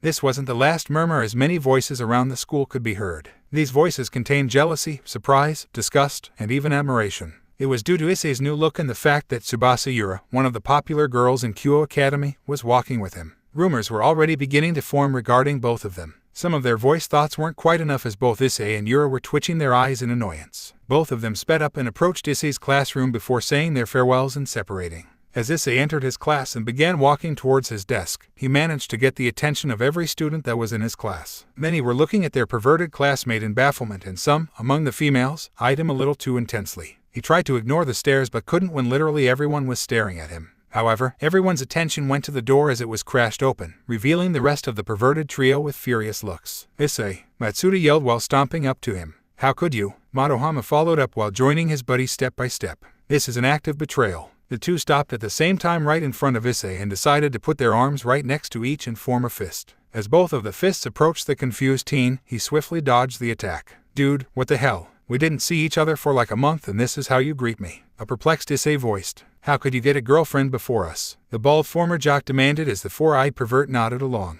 "Girlfriend? What girlfriend? What the hell are you guys talking about?" This caught the attention of the ones that weren't paying attention to their banter so far. "The whole school knows. You and you're getting giddy together," Madohama revealed. Issei's let out a groan of dread at the news. "Bro, she is just my friend. That's all. Nothing else. And even if I did date anyone, you guys would be the first ones to know." The anger of Issei's two friends decreased, but it still didn't fully diminish. "Still, how could you get a friend of the other gender before us?" At this point, Issei was getting frustrated with his two buddies. And what Madohama said just right now was the last thing that he is going to hear from them about his friendship with Yura. Suddenly, Issei's hand went down and pinched Madohama's butt cheek, right where he got injured during the conflict with the girls' kendo club before summer break. The boy yelped up in surprise and pain. Mercy, mercy, it still hurts. Matsuda, help." The skinny teen begged his friend. Their bald companion chose to keep looking out of the window right at that moment while whistling some tune. "Hurts, huh? Well, you bring anything up relating to this ever again, I'm gonna make sure that you hurt even more. The same goes for you, Baldy." Matsuda didn't waste any time obliging to his threat. "Into boys now, aren't we, Hayato?" A female voice suddenly called out to Issei. Recognizing the voice, he stopped his actions and turned around. He was met with the figure of a short girl with brown hair. Her hair was put into pigtails and she had a pair of glasses in front of her eyes. Despite not seeming dangerous, the smirk she wore on her face managed to send chills down the spines of the three boys. Everyone knew about Kuo, the most perverted girl in Kuo Academy. She was the only one that managed to instill fear in the hearts of the three perverts. "Hey, Kuo, what do you mean by that?" Issei asked while chuckling nervously. "How Kiba took you away somewhere other than nurse's office when you got beaten into consciousness by the girls' kendo club, how you just pinched Madohama's bum just right now with intention and passion even though you are aware of him being a man, how you suddenly changed your physical appearance, and how you've become friends with Yura, who is known for having a Bishounen face. All of those indicate one thing, Hayato. Due to your poor luck with women, you're slowly getting attracted to men." She finished her long speech with a grin.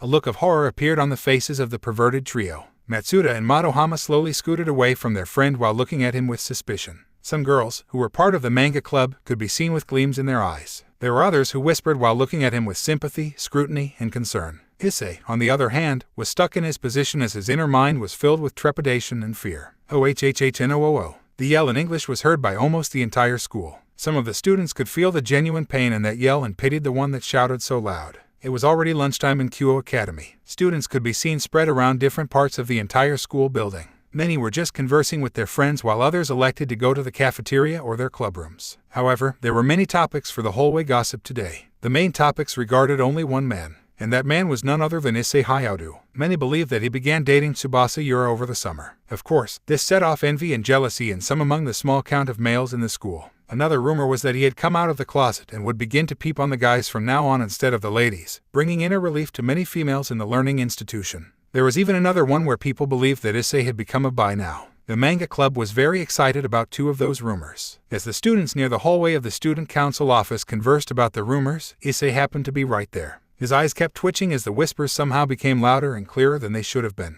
A pair of girls looked and even pointed at him. In response, he stopped moving and gave the two an intense glare. This set the two girls to scurry off. With a sigh, he kept continuing on his way to the student council's office. He reached his destination in no time, and as he entered the room, his eyes widened in surprise. "Speaking of the devil, look who has appeared." The president of the student council, Sona Citri, spoke while sitting on her chair. Once she took a look at the new arrival, her face did a second take for just a second before going back to its normal. Vice President, Tsubaki Shinra, was standing next to the president and also did the same. "Shidori-senpai, Hamada-senpai," Issei said as he walked up to both of them. "It's good to see you again, Hayato-kun." Fusaka, the girl who had visited his home along with the Citri princess, happily greeted the male. However, she received no reply as Issei was busy glaring at the captain of the school soccer of the boys, Hamada. For some reason, a look of guilt was present on Hamada's face, but it changed as soon as his eyes landed on Issei. Hayadu, the captain choked those words out as he was having a hard time from speaking for some reason. The reason was revealed as Hamada burst out howling.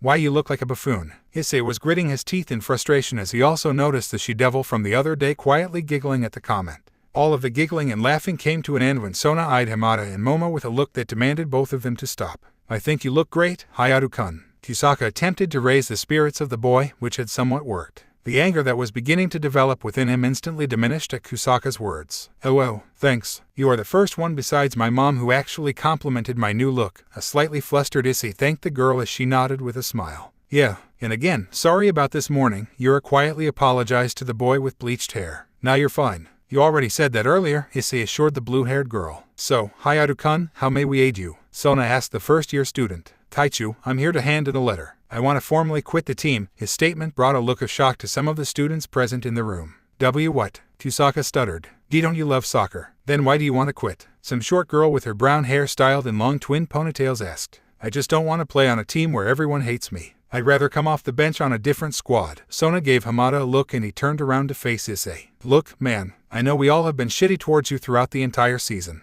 And what we did after the last game was messed up, especially towards a teammate. So, as the captain of the team, I want to say that we are extremely sorry. We didn't try to understand your perspective and made you a scapegoat. That's definitely wrong. We want to try to make it up to you and give it another chance. So please, come back to the team. At the end of his apology, Hamada bowed towards Issei. Fuck off, Issei answered. A look of disappointment appeared on Sona's face at his words. Come on, Hayadu. You're the team. We wouldn't have won shit without you. You are our only striker. I promise that we all will make it up to you. I'll even let you be the captain if you want, for fuck's sake. Hamada earnestly requested his kuai. I don't care. Go away. I am never coming back, the teen said before turning around to walk away. However, he stopped as he eyed the new presence in the room. It's not good to dismiss such a genuine apology. Tell you what, Issei, you are allowed to have lunch in the Occult Research Club's room every day if you go back to our school's team. Maybe I will even feed you on some days, the female in front of him offered. It was none other than the Madonna of Kuo Academy, Ria's Gremory. Behind her was the prince, Yuudo Kiba, and her best friend, Akino Himejima. Oi, Hamada-senpai, when do we have the next practice? Apparently, the teen had forgotten about what had transpired in the room not even seconds ago. You changed your mind that quickly. Hamada yelled at the team member before clearing up his throat and telling him the time. It's gonna be on Thursday. I'll add you to the new chat. It's good to have you back. See ya, and farewell. Kaichu and Gremory-san. It was as clear as water that Hamada was staring at Rias and Akino a little too much, and as soon as he was out of the door, the sound of running in the hallway could be heard. That wasn't so hard now, was it? Rias stated with a smile. I guess, Issei stammered while trying his best to look into the crimson-haired girl's eyes but failing miserably. No one could blame the boy as he was a man, after all. The cough from someone broke his focus from Rias. Gifts. It was Yura who had managed to break Issei's gaze off of the president of the occult research. She was glaring at the male with disappointment and a slight pout. Fufafu. Yes, some of those rumors about Issei-kun is wrong. After all, the dark-haired beauty, Akino Himejima, giggled. A look of embarrassment took over Issei's face due to how Akino addressed and spoke about him. It's good to see you again in good shape. Hayadu-san, the pretty boy had approached the boy while smiling and put a hand on his shoulder. It's good to see you too. Issei forced a smile back at him before punching him with a lot of strength, managing to knock the blonde out. Yuudo. Rias rushed to the knocked-out boy and began checking over him before shooting Issei a dirty look. Tsubaki also approached Kiba while glaring at the male who had just thrown the punch. May I be indulged with your reasoning behind that action of yours, Hayadu-kun? Sona asked with a frown upon her face while walking up to him. It's payback for the other day. The group around him were surprised at his words. What do you mean? Rias demanded with a tone of anger in her voice. What do you mean by, what do you mean? This fucker knocked me out the other day when I was about to beat the shit out of that bitch. This is what he gets. Instantly, it clicked for everyone in the room other than Issei. They were shocked to know that Issei was still aware of the events that took place on the day before the start of the summer break. Sona could be seen with her eyes widened as she was the one who manipulated the memories of the student that day. Why, you still remember? Rias questioned. Why wouldn't I? He looked at all of them with a look of confusion. Hayadu-kun, are you hiding something from us? Sona demanded with an icy stare. It managed to freeze the teen right on the spot. Ddraig commented within Issei's inner mind. I mean, to be honest, I didn't remember it at first. Nothing was clear to me. I thought that the kendo girls suspected me of peeping, even though I actually didn't, and beat the living crap out of me. Then Kiba here took me to the infirmary and Yura there patched me up before I left for home. But during the summer break, I dreamt that Cadice insulted me and I was gonna make her pay for it, but Blondie here tried to stop me. Since he couldn't hold me back, he just knocked me out. and somehow my full memories came back. Issei was praying, no, begging to any god that existed to have these devils believe his bullshit. He just explained the artificial memories he had of the day before explaining some BS reason for him to get his full memory back. You know what? You can become a great fiction book writer in the future. At least there is some hope for you. Ddraig snorted. Come on, not right now. Issei begged his partner. Oh yeah, before I leave, I need to tell you something. I think I told you before, but just in case I didn't, I'll tell you again. My memories have been worsening, so there's that too. Just know that 3 that came in later on are devils. That redhead is most likely a Gremory. And be prepared for tonight's training. I'm gonna up the levels for you. See ya. The dragon informed his host. Yes, yes, yes, oh my god. How can you remember so many languages from over thousands of years ago yet not remember what you said to me just a few weeks ago? You already told me this like a million times before. And please don't make this training bullshit even harder. Snoring noises could be heard within Issei's inner mind in response to his reply. All of the devils were skeptical and suspicious of Issei's reasoning, especially Sona. He was a normal human shouldn't, in any way, remember the real memories if they were altered by a devil of high class. She didn't know if it was possible to dream the original version of altered memories, but it has never been heard of before, at least in her knowledge it hasn't. She was sure that Issei spoke about Kiba punching him as if he vividly remembered the event. So his explanation didn't really make sense. Plus, the slight nervousness in his tone only made him more suspicious. The only other way for him to remember it would be someone else that was aware of the supernatural informed him, or he has been aware of this since a lot earlier. And he's playing stupid right now. Many doubts began forming inside Sona's head regarding the boy in front of her. Tell me, Hayato-kun, were you well informed about the supernatural before we met? Sona asked the boy. No, Issei truthfully answered. I see. I clearly remember altering your memories without any mistakes. But I'll give you the benefit of the doubt for now, Sona claimed. Issei put on an act of looking baffled while staring back and forth between Rias and Sona. If you are confused as to why Sona is saying such things nonchalantly, know that I am a devil as well. Rias Gremory of the Gremory clan. I am very upset at you for striking my dear servant, but I won't punish you because it was payback. After all, Rias cleared up. Issei then pretended to have an understanding look. Ddraig had already drilled into him many responses to hypothetical situations where he would find out Rias was a devil as well. Wow. So, Hanjima-senpai must be a devil as well. Issei kept his act up before changing the subject. As a form of apology, I'll carry the guy to the nurse's office or wherever you want me to take him. He did take me to the infirmary that day, so it's only fair that I do the same. As you wish. Tsubasa, show him the way to the Rias office, the princess of the Citri clan ordered her servant. Yes, Kaichu, the blue-haired devil responded before starting to walk out of the room. Issei effortlessly lifted Kiba over his shoulder and followed his friend. As they walked out, they didn't close the door. Through the open door, far ahead in the hallway, the students in the student council office could see some girls from the manga club eyeing Issei and Kiba like a hawk and giggling.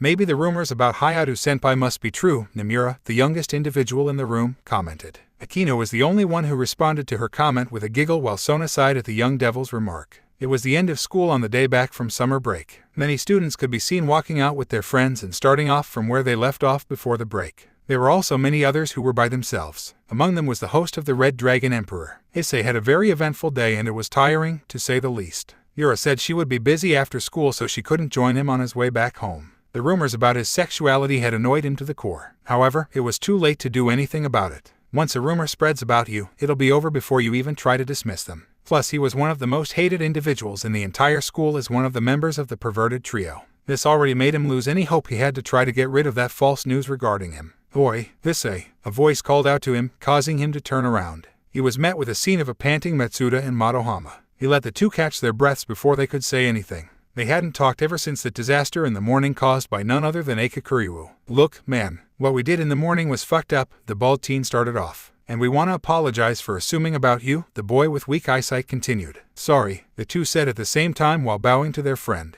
Issei kept looking at them before a smile formed on his face. It's all good. We're friends, right? Issei walked up to the two and embraced both of them in a triple bro hug, which they returned. He did get his arm off of his friends as quick as he could once he noticed some girls looking at them and giggling. And dude, even if, you swing the other way, we won't judge, Matsuda told him truthfully. A groan escaped Issei before he replied. Listen, I like girls. Girls, got it. He begged for them to understand, which they did by nodding their heads. Say, wanna come over to my house? I got my hand on this exclusive DVD. You won't believe how crazy it is. Madohama began giggling mischievously as Matsuda soon understood and joined his friend. Sorry man, but no. I'm gonna be busy at home. I'll join you guys some other day for sure. Issei declined their request. I see. Well, it's time for us to go then. See you tomorrow, Issei. His friends gave his farewell as they both began walking past him. See ya. Issei smiled at the two while giving them a wave. After standing in his spot for a few seconds, he started to walk back home yet again. At least that's what he would have done hadn't another voice interrupted him yet again. Hayao-do, a feminine voice called out. With a sigh, Issei turned around and was facing one of the members of the girls' kendo club, Murayama. She was holding a folded piece of paper while facing him. The male's mood immediately soured as the memories from the previous month began resurfacing in his mind.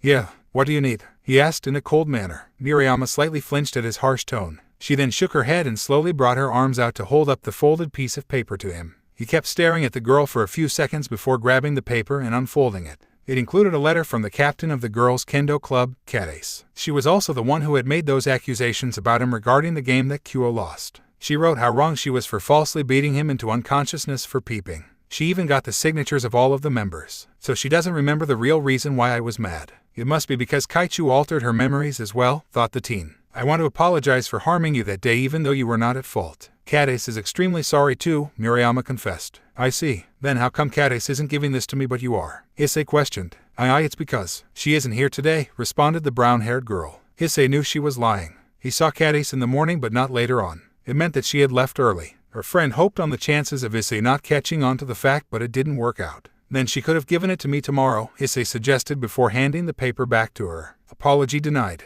I don't care if she is too ashamed to do it face to face. I'm not going to accept some half-assed apology. Have a good day. Issei turned around and began walking back home. Murayama scolded herself internally for messing this up and kept her eyes on the back of the boy that had rejected their apology. She then promised herself that she was going to fix this, even if it meant dragging Kadace by the hair to apologize. The orange hue of the sky illuminated the entire town of Kuo in the afternoon. Many residents exited their quarters at this time to either enjoy the scenery or fulfill tasks. Among them, a teen with dyed hair could be seen, whose reasoning was part of the latter. He held a cell phone in his ear as he kept talking without really paying attention to his surroundings. Those nearby the young man could identify the relationship between him and the person on the other side of the line due to how the teenager addressed them. Dad, when are you going to leave for work? The teenager, who was the current holder of the boosted gear, questioned. In about 10 minutes or so. Gotta get some coffee on the way too, his dad, known as Goro Hayao-do, answered. By the way, Mom said that you were thinking of getting a new car. Which model are you planning to get? Issei replied. Not sure, but all I can tell you is that I'm planning to get an SUV. Tell you what, show up here on your next long break with your mom and we could go to the dealer together, his dad suggested.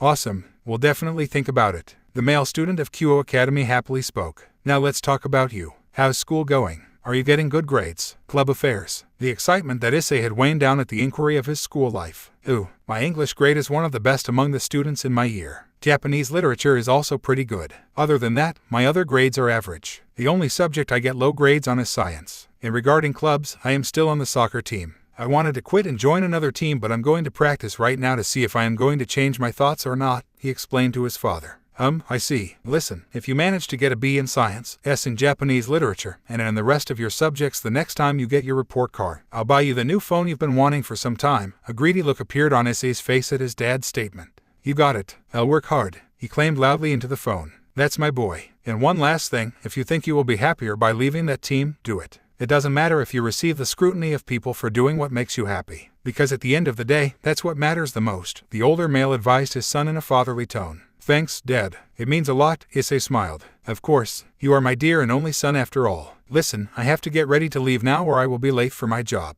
Take care now, alright Issei. Goro gave his parting words. You too, Dad. Talk to you next time. He returned the farewell before cutting off the call. He let out a sigh of happiness and continued on his way. It didn't take him too long to reach his desired destination, which was a massive soccer field. The team representing Kuo Academy had permission to use the area for their team practice right now. As the first-year student entered the presence of the team, many stopped stretching and warming up to look at their best player. Some were already snickering and cracking up as they took note of the changes he made in his physical appearance. Hamada, who managed to keep a straight face this time, walked up to his junior. Yo, Hayao-do, welcome back, grinned the captain of the team. His grin disappeared as his greeting didn't receive a verbal response from Issei. He cleared his throat and then turned around to face the rest of the team that stood behind him. Oi, what did we talk about in the last practice? Yelled their leader. All of them broke out of their stupor and then approached the two in front of them. Issei, who was confused at their actions, squared up just in case something happened. The group stopped at once and lined up horizontally. They waited for Hamada to position himself in the middle of the horizontal line.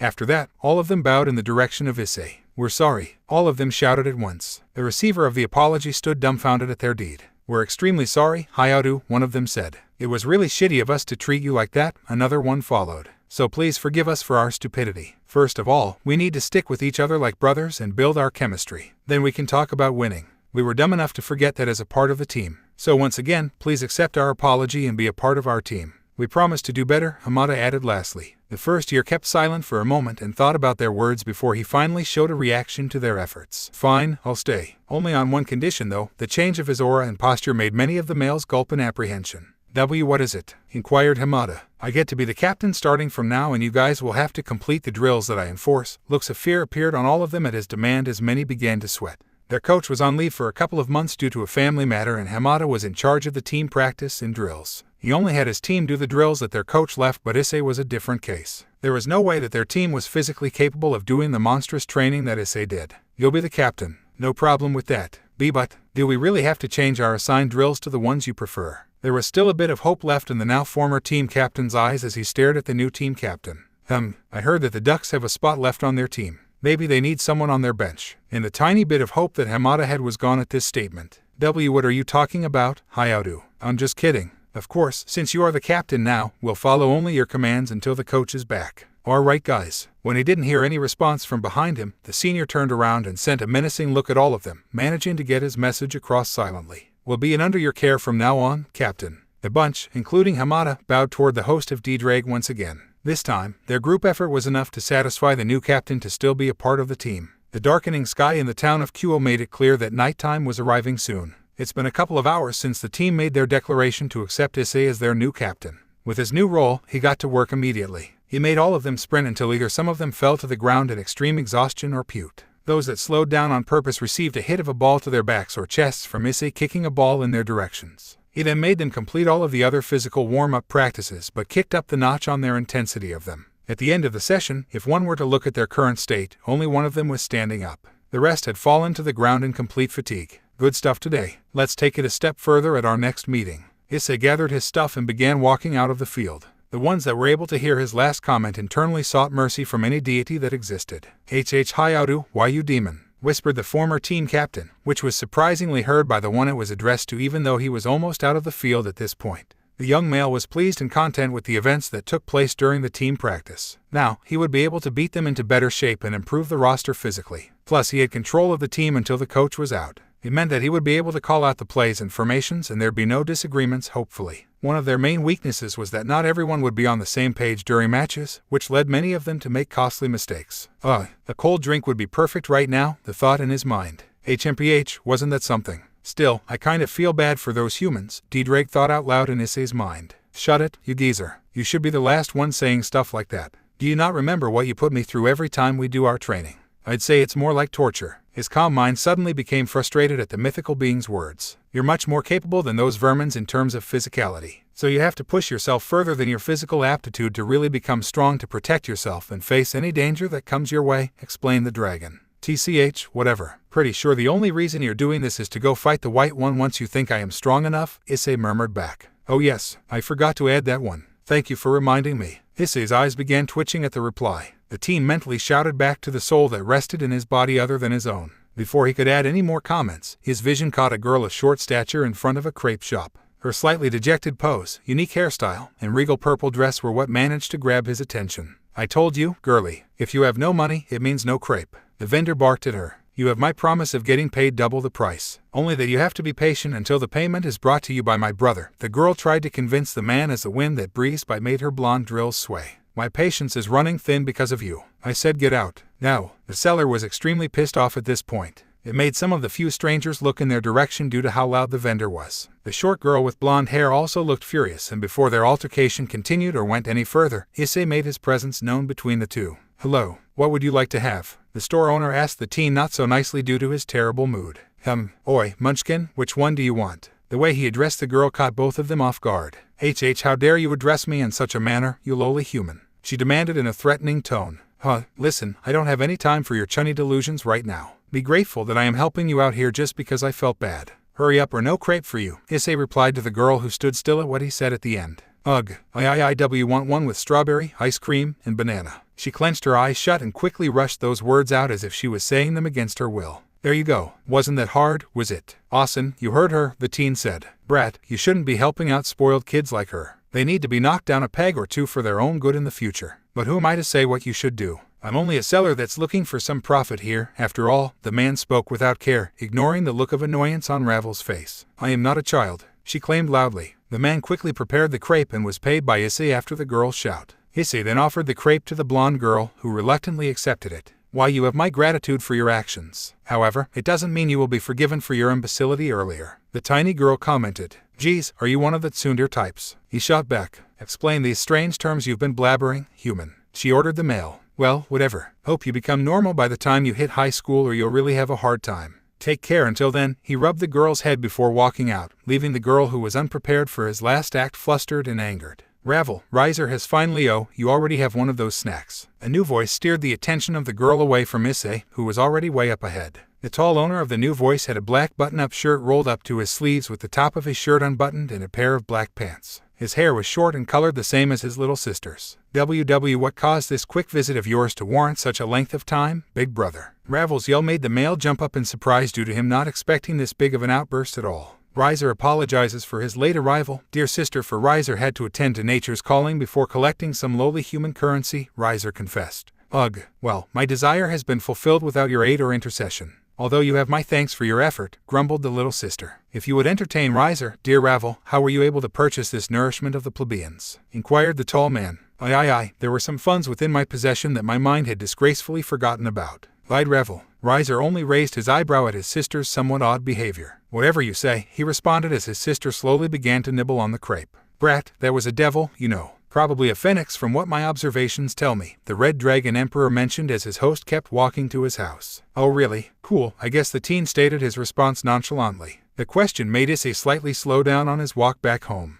Honestly, no. When I saw her outfit, her foreign features, and the way she talked, I kind of figured that she might be either a foreigner visiting Japan for the first time or someone from a family that's heavily involved in the supernatural. Ddraig's host described his reasoning behind him not being surprised. You know, sometimes your analyzing skills heavily impress me. Other times, however, you choose to be a moronic dunce and ignore important details and observations during crucial moments. The dragon complimented and chastised its partner as Issei became aggravated once more. Boy, why do you have to add an insult even when you say something that actually makes me feel good? Issei shouted back to the dragon, mentally of course. It's not an insult. It's the truth, you nincompoop. The teenager suddenly stopped himself and stood alone in a block. The deadpan expression on his face was enough to show how he felt about the word Ddraig uttered in English. The young male responded in a dry voice. TCH, whatever. It's my nap time anyway. I should go. Oh, before I leave, I want you to be careful around that feline in your house. Its aura feels too strange for a cat, the heavenly dragon warned his host. Oh my god, how many times are you going to say this? You really must be going senile. And stop thinking of dear penalty as a threat. She's nothing but a furball of sweetness. Issei remarked his counter in an exasperated tone. Senile, you say? You need to be taught manners, especially on how to address and interact with your superiors. Worry not, for I will make sure to beat it into you with some extra intense training tonight. Farewell, Ddraig declared as the first-year student's skin began to pale in dread and horror. How can you intensify that unbearable torment you call training even more? I'm sorry, Ddraig-sama. Hoi, I said I quote am sorry. Can you hear me? He received his answer in form of the sound of snoring in his mind. Oh no, what have I done to deserve such a cruel fate? Issei cried internally as he miserably made his way back home. So, how did the practice go yesterday? Tsubasa asked as she walked alongside her friend. It was an early Friday morning as both of the students made their way toward Kuo Academy. Went pretty good, not gonna lie. My ultimatum forced that dumbass Hamada to hand the captaincy over to me. Now that the team is fully under my control, at least until the coach is back, I'll be sure to run those good-for-nothings into the ground. And if they don't follow my orders, they'll be punished accordingly. Heh. The way Issei giggled made his companion look at him with worry. Dude, are you really okay? She had to ask since Issei has been acting pretty weird and different since they met up in the morning. He was weird, but his recent behavior was something that made the member of Sona's peerage concerned. Why wouldn't I be? Being punished isn't as bad as I thought at first. I mean, I'm used to it at this point. I don't think anything can get worse than the punishment I had last night. A look of confusion appeared on Tsubasa's face as she processed his cryptic message. Yeah, I don't think you're okay. You might want to take the day off, man, she suggested to the teen, who instantly turned his head toward her and eyed her with a look of bafflement. What? Skip school and miss being fed free food by Gremory-senpai or Hajime-senpai during lunch? He shouted as his eyes gained a wild look. You're hopeless, you damn simp, she sighed in disappointment. She could feed him too if he wanted. All he had to do was ask. Now that thought made her face red, which was completely unnoticed by the not really okay Issei. I'm not a simp, just an opportunist. He corrected the blue-haired girl. With the way you've been acting since the morning, all masochistic and whatnot, Hanjima-senpai would have a field day with you. Well, whatever. See you later, I guess. Tsubasa waved before walking ahead of the young male and getting to the student council's office. It took him a moment to realize that the two had already reached the school grounds and process what she said before her farewell. Once he was done fully understanding that, he wanted to stop her so she could explain further about the dark-haired beauty having a field day with him in his current state. However, it was too late as she already blended herself among the crowd of students. With a sigh, the first-year student continued on his way toward his classroom. Some whispers regarding the rumor that Kuryu helped spread made their way into his ears. Ever since his young age, his 5 senses were really good when he really focused on them. It was the same case with his dad. Maybe it ran in the family. Issei suddenly stopped as one interesting piece of information was whispered between 2 females among the teenagers, one with short black hair, and the other with long light brown hair. His unexpected halt caught the attention of the students around him. His head made a sharp turn in the direction of where he heard the whisper from. There were 2 girls, 2nd or 3rd years most likely, that stood frozen at his unforeseen notice of their conversation. With a menacing snarl, he stomped his way to the girls, who were so terrified that their legs won't move at all. Oi, wanna repeat what you just said? His voice gained a deeper edge as he looked daggers at them. I mean you. The scared short-haired girl's stutter was interrupted by the male. Take the cock out of your fucking mouth and speak. I wanna hear what you two just said. Clearly, his volume and tenacity of his voice rose as he spoke. At the end of his demand, he grabbed the collars of their uniforms, each by a hand, and lifted them up. Come on, say it you fucking whores. What the hell are you waiting for? The surrounding students at this point were scared shitless of Issei at this point and had no courage to stand up to him. Yelp. A long-haired girl this time managed to get those words out. Due to Issei losing himself to his rage, he failed to notice the 2 presences that were approaching him from the back. The sudden hold he felt on his body from 4 arms caused him to release the 2 girls, and in the result of that, they dropped to the ground, panting as they tried to get their breathing under control. Oi, Issei. Despite his weak physical attributes, Motohama called out to the enraged teen as he tried his best to keep his grip on Issei, who tried to get at the 2 girls yet again. Get a hold of yourself, you idiot, shouted Matsuda, who was faring much better than his friend even though the difficulty was clearly shown on his face. Get off of me, you damn insects. Issei threw the 2 members of the perverted trio off of him as they flew and their backs hit the lockers behind. Their backs connected with the lockers harshly, causing them to slide off and their bottoms hitting the floor of the hallway as they groaned in pain. With that done, he turned his attention back to the girls from before. The 2 gained a look of dread on their faces yet again. He began walking in the direction of the 2 menacingly as he made his order clearer for them. What was that about the manga club and me? Say it again, you ugly pigs. As Issei's arms neared the 2 girls, they closed their eyes in terror. Before Issei could get to his 2 victims again, a pair of footsteps made themselves known to everyone as they quickly picked up their pace and rushed at Issei. The first-year male student turned to his right just before a pair of souls smashed themselves into Issei's face with incredible speed, making him turn left. He was then met with an uppercut, which made him fly into the air for a bit. As his body reached closer to the ground, the back of his head was met with an axe kick. Issei hit the floor face first, and after a few seconds, the attacker sighed in relief as he was confirmed to be knocked out.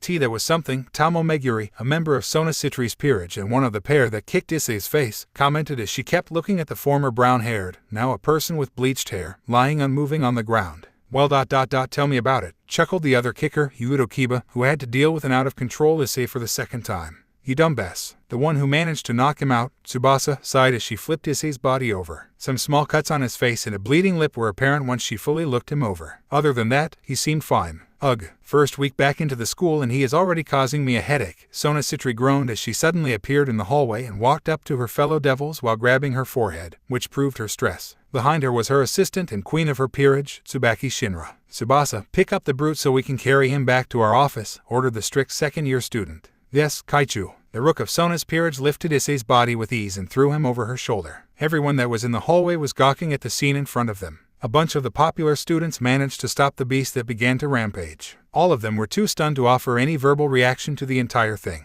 Before anyone could do it, however, some unknown force buzzed into all of their heads and caused them to drop to the ground, fully unconscious. This is the 2nd time something like this has occurred. What happened this time to make him go berserk? Anyways, we need to come up with a strategy to safely deal with this issue before it becomes a habit, Ria sighed as she brought her arm back down, indicating that she was the cause of every normal student becoming unconscious. Yufufu, I wonder what will happen if I get the chance to tame him. Akino licked her lips at the end of her sentence. The rest of the conscious ones in the hallway stared at Ria's queen in a deadpan manner save for the blonde male, who just chuckled nervously. Unbeknownst to the group of devils, there was another being that had witnessed the entire fiasco. The Welsh dragon copied the sentence of his host from the day before as he looked at Issei's current predicament with distress. As a feeling of pain was felt throughout his entire body, Issei slowly let go of the eyelids he had shut over his eyes. While being able to see again at a leisurely pace and getting adjusted to the dim lighting around him, he sat back up from the laid position he was in earlier. Moving his head around, he noticed no one around him in this weird place. Before panic started to fill in his heart, the atmosphere changed and a brighter, familiar warmth surrounded him. He then began to look around yet again for the cause of this change and found it directly to his left. The deep voice of the heavenly dragon introduced itself among the two. "Ddraig,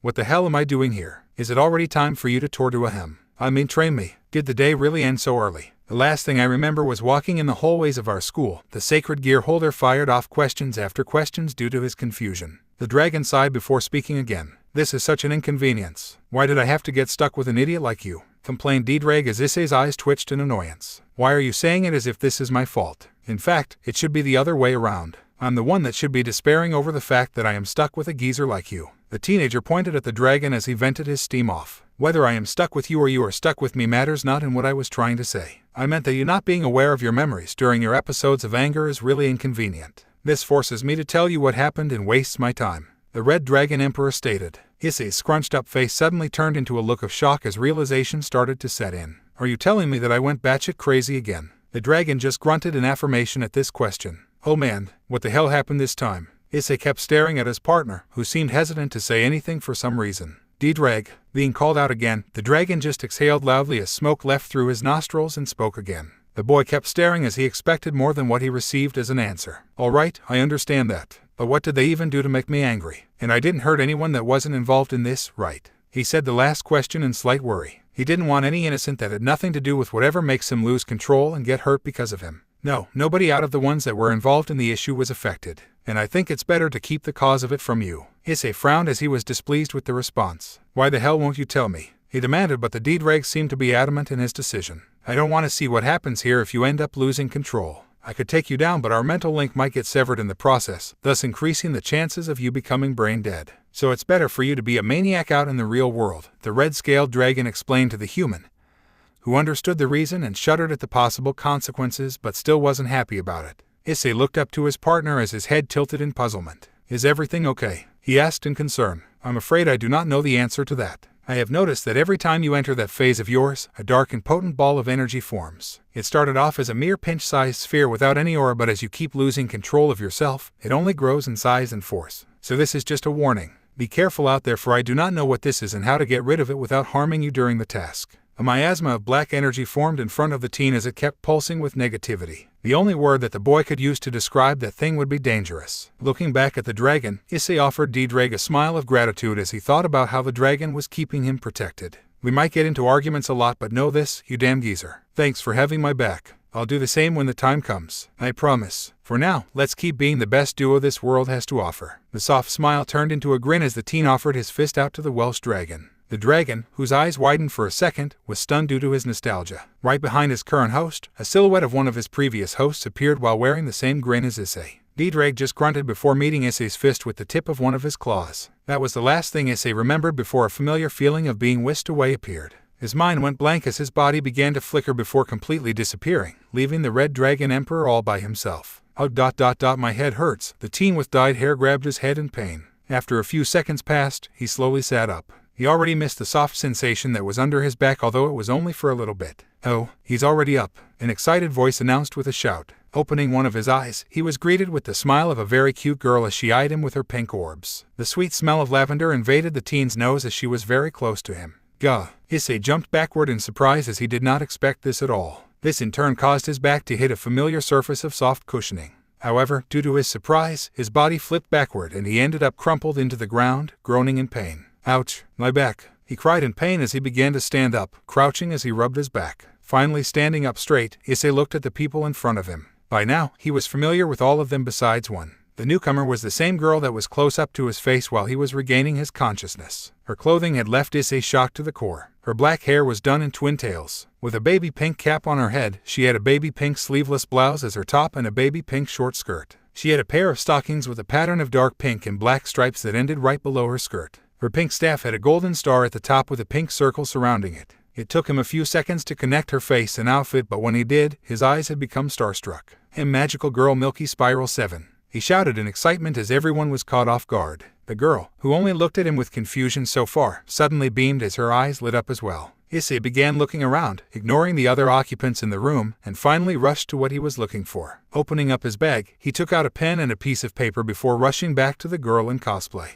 When he got in front of her, he bowed down while offering her the pen and paper. "Please, give your autograph to this mega and poor fan of your incredible cosplay," he begged while looking down. In response to his request, the girl giggled. "Magical girl shall grant your wish," she spoke with her childish voice as she grabbed the paper and pen and signed it away. Issei got the paper back in his hands and rubbed his face against it in glee. "Must treasure forever," he stated in his glee while continuing his actions. While the two were in their own little bubble, they had forgotten what else was happening in the room and the remaining occupants. Mainly, the twitching eyes of a certain student council president and the rook of her peerage. The forceful cough broke the two out of their moment, and they looked back into the glare that was sent towards them from behind a pair of red-framed glasses. "So-tan, look, I finally found a big fan in your school," the girl excitedly stated while ignoring the look she was getting. Issei, on the other hand, began sweating since he not only received a dirty look from the high-class devil but also from one of her servants. "Ch, what a simp," Tsubasa muttered while disappointedly looking at Issei. "Hey, I heard that clearly. Hold on, why am I in the student council's office?" This question just caused some of the others to sigh collectively. "You know exactly how you got here, you brute," a white-haired devil stated while looking at him with a deadpan stare. "Look who is talking, Estúpido gorilla," at his quiet-voiced insult in Spanish. The girl with white hair tried to leap at him only for one of her companions to hold her back. Now,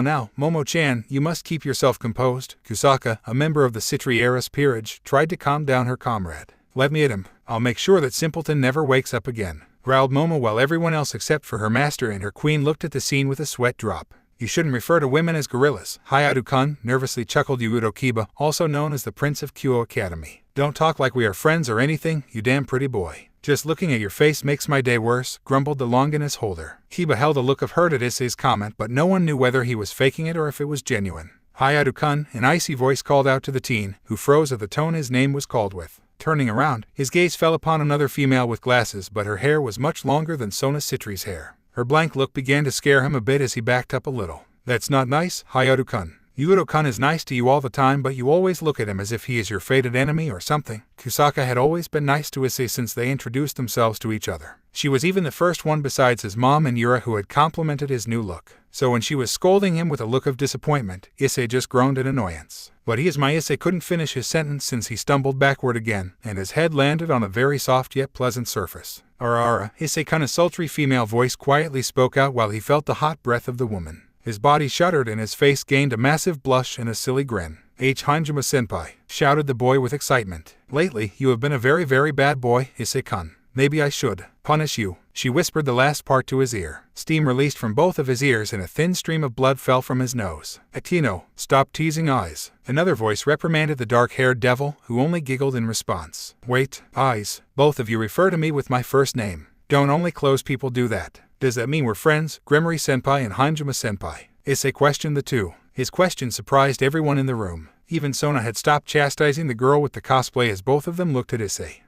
I sounds much more preferable than saying your last name. You don't mind, right?" Riaz received a nod from the teen after her question. "And to answer your question, yes, you can say we are friends. Although you also have to get along with Yuuto to remain our friends," Riaz said the last part in a reproaching manner. Issei felt very happy at Riaz's answer, not because of the fact that the most beautiful girl in the school had said this. It's because he had no real friends after Rin left Japan when he was only 7 years old, save for Madohama, Matsuda, and Yura. Although the two could get on his nerves a lot and never seemed to think about anything that didn't involve a woman's body, they still were the only ones who spent time with him. Plus, he only befriended Yura recently. This gave the boy a warm feeling in his heart, and he gave a bright smile to the president of the Occult Research Club. Riaz and Akino looked stunned for a minute since this is the first time they saw him genuinely happy. The same could be said about everyone else in the room except for the cosplay girl, who only met Issei for the first time today. Both Riaz and Akino returned his happy look with soft smiles. "I'm glad to be your friend." He closed his eyes and grinned while raising his arm to give them a thumbs up. Everyone looked at the wholesome scene with warmth. However, this moment wasn't meant to last that long.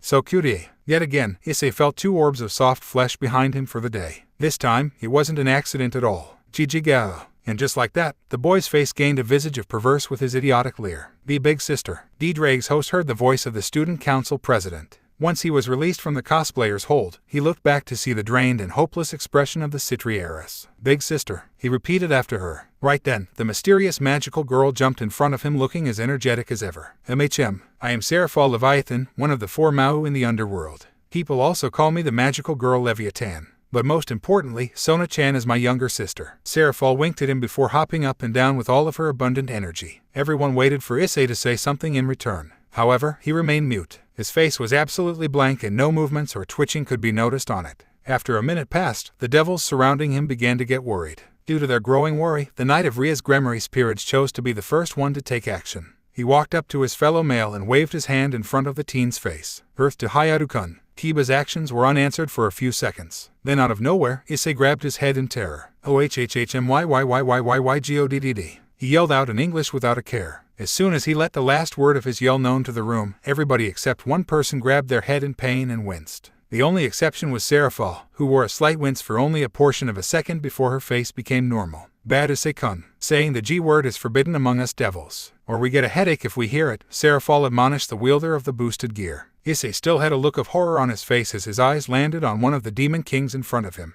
"You dumbass. Did you forget what I said to you about this?" Yura glared at him while still shaking off the headache. "An impulsive, good-for-nothing brute," listed Momo as she helped rub Kusaka's head in order to soothe her pain. Before anyone else could add anything, Issei suddenly prostrated himself to the cosplayer, to everyone's surprise.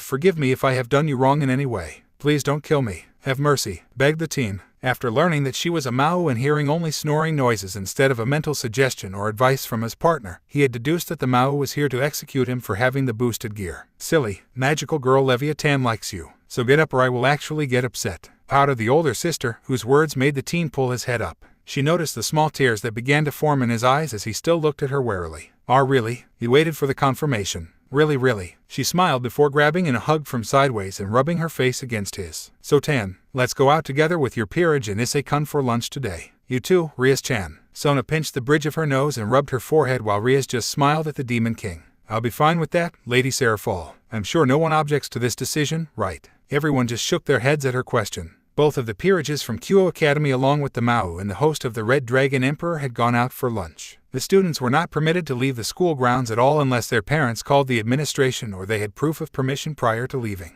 However, since Seraphal would be persistent in getting her sister to agree and wouldn't stop at any cost, the Citri Devil had to make the difficult choice despite her displeasure at it. She has always been seen in the school as a strict president that would do her best to uphold the school rules. What she was doing now made her feel like nothing short of a hypocrite. She felt a little relief in the fact that she and the rest of the group were able to go without attracting attention since they snuck out using their bat-like wings and Yura had carried Issei during that time. They could have left through a magic circle, but her sister had insisted that she wanted to fly over the human town and see everything. Sona knew that the absences of the devils would leave the students within the school vulnerable to any supernatural aggressors, however small the chance be. To minimize the danger their outing during school time would cause, she had called one of her newest pawns, Uruko Namura, to come over as soon as her classes finished. Thankfully, the Junior High Academy ended its classes earlier than Kuo Academy. Rias had also contacted her rook Kaneko to do the same since she is also in the same year as Namura. However, this will still leave the school without any sort of protection for approximately 15 minutes 20 minutes. Sona was hoping that nothing dreadful happened.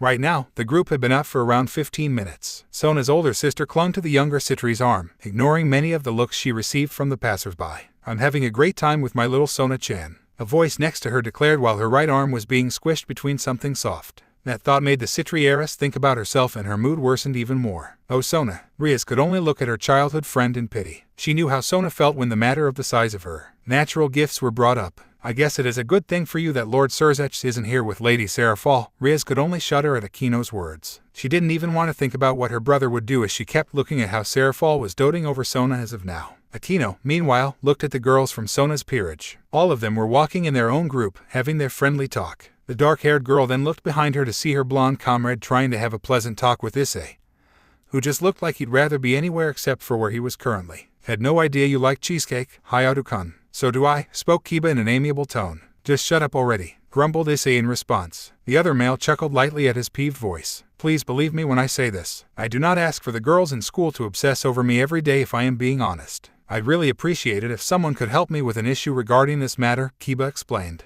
Issei stopped in his tracks and looked at Kiba as if he had grown a second head. Then without any warning, he grabbed the collars of the blonde shirt and began shaking him around effortlessly. Why? Do you think the blessing you have is just an inconvenience? I hate bastards like you. Issei finally stopped and neared his face toward Kiba's before saying his piece. Crocodile tears were going down his face as he started shaking the teen like a rag doll again. Everyone else looked at the scene with a sweat drop. There's a certain reasoning behind my words, Hayato-kun. It's not what you might be thinking about. Kiba was released from the other teen's hold. He straightened his collar and turned around to look at Issei, whose body dejectedly sank down as he kept his head parallel to the ground. What I meant to say is that due to the attention I get from the girls, I have no male friends whatsoever since they ... despise me. The blonde-haired male chuckled, but to Issei's ears, it sounded so off that he stopped crying. He looked at the blonde and noticed the yearning look on his face. Yet again, his tears continued their release from his eyes, but this time, instead of verbally assaulting him or anything like that, he gave him a hug, catching everyone around them off guard. You bastard. Why do you have to keep making me cry? Whether it's due to jealousy or sympathy. Got him, Nit. I'll be your friend from now on. Yudo just laughed happily at his new friend's words and hugged him back. Oh, so wholesome. Tusaka gushed as she kept staring at the only males among the large group. I'm glad Kiba-kun has a guy friend now. Although it is the brainless pervert, Momo added.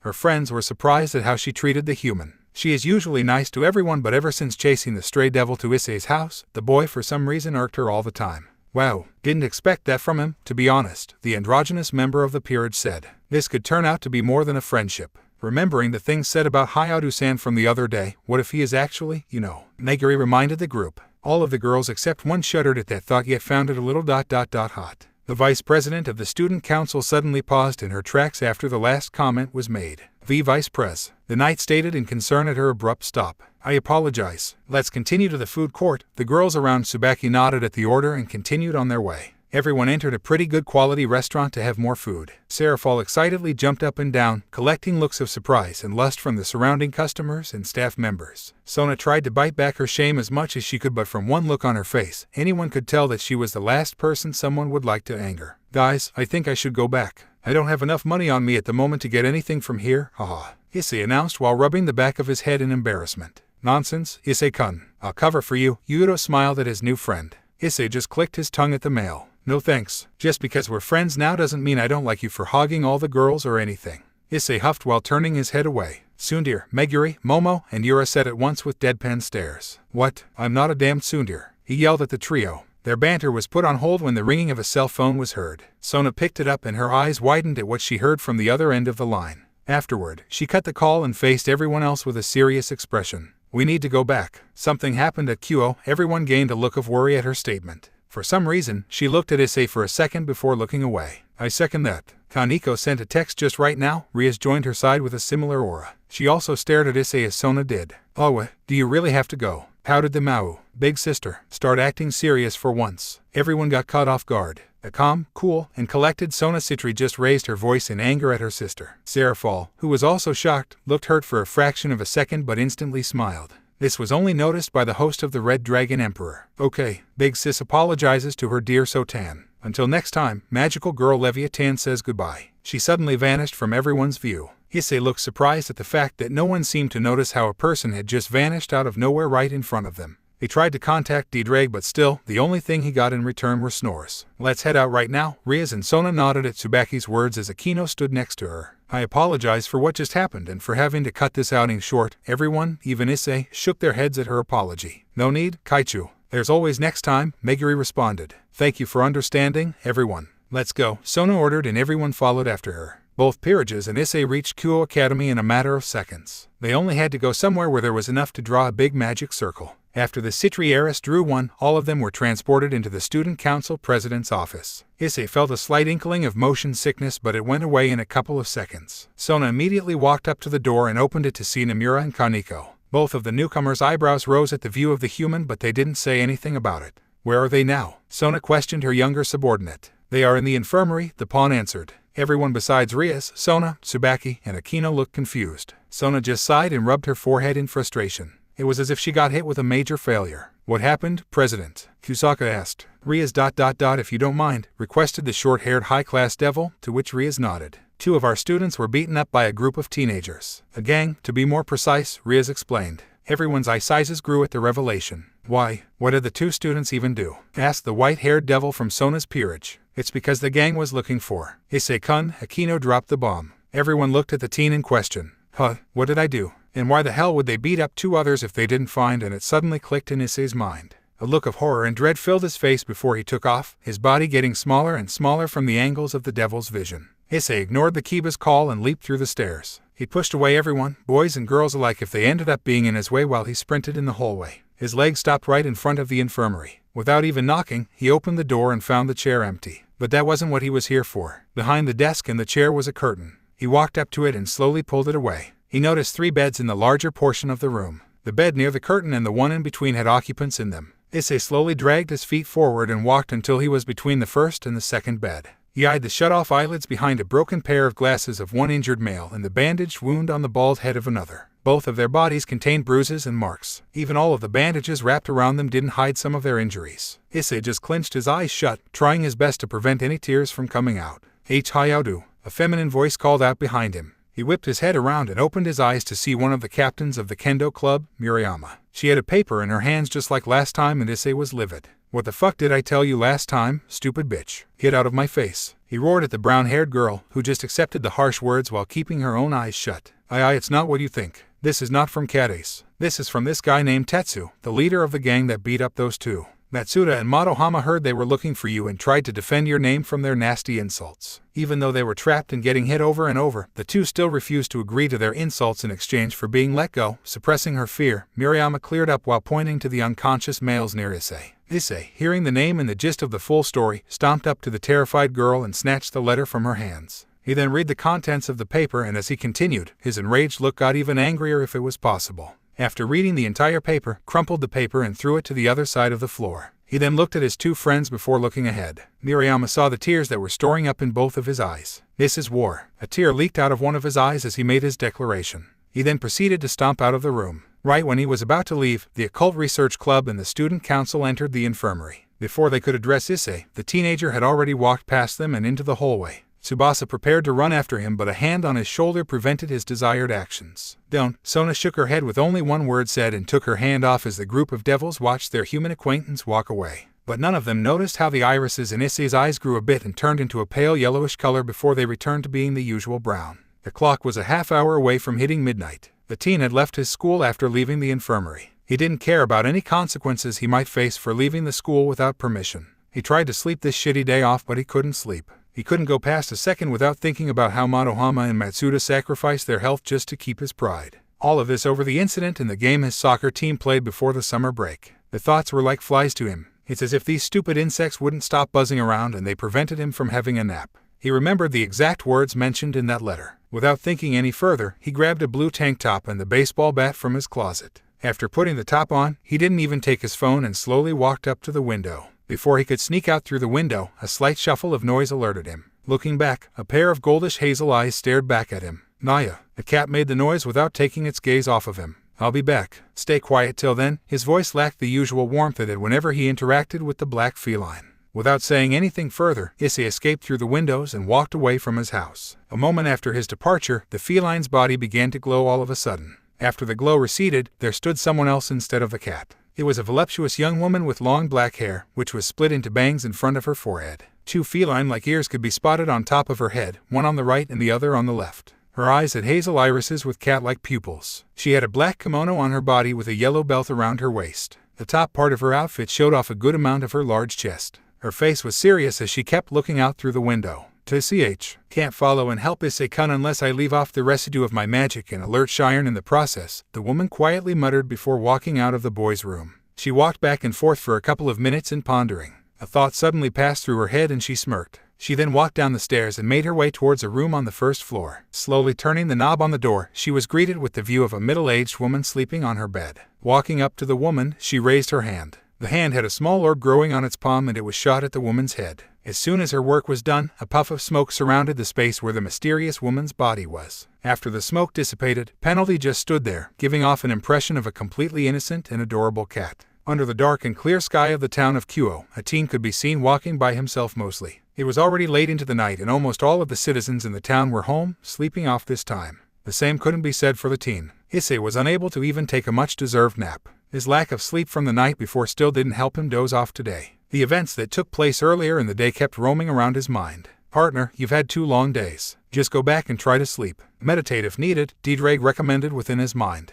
The dragon woke up from his slumber only a few hours ago. After replaying the memories his host experienced during the day, his initial wary manner had turned into one of concern. Despite running into a Mao, it seemed as if Seraphal hadn't noticed even the slightest bit of his presence within his host, or she chose to ignore it. But the day got worse and the black miasma had grown in size after looking at his two perverted friends that lay on the bed in the infirmary of the school. A few moments after that, his host's memories became blank for a few seconds before returning to normal. The teen didn't even go into his rage mode as he should, which was already a red flag. He was really getting worried for the teenager with bleached hair. You know what I am going through right now. I can't find peace until Issei didn't finish off his sentence as an expression of rage took over his face. Yes, I am aware. But you've already been through a lot lately, especially mentally, and those worthless humans said to arrive tomorrow, not now. The red dragon countered. I need to get rid of their flies, or their buzzing will make me stay awake. That will turn me crazy to the point where I do something that I'll really regret afterward. So please, let me do this. The dragon just sighed in defeat at his partner's words. Do whatever you please, although I recommend using your gear instead of doing everything by yourself. Just remember the lessons from my training.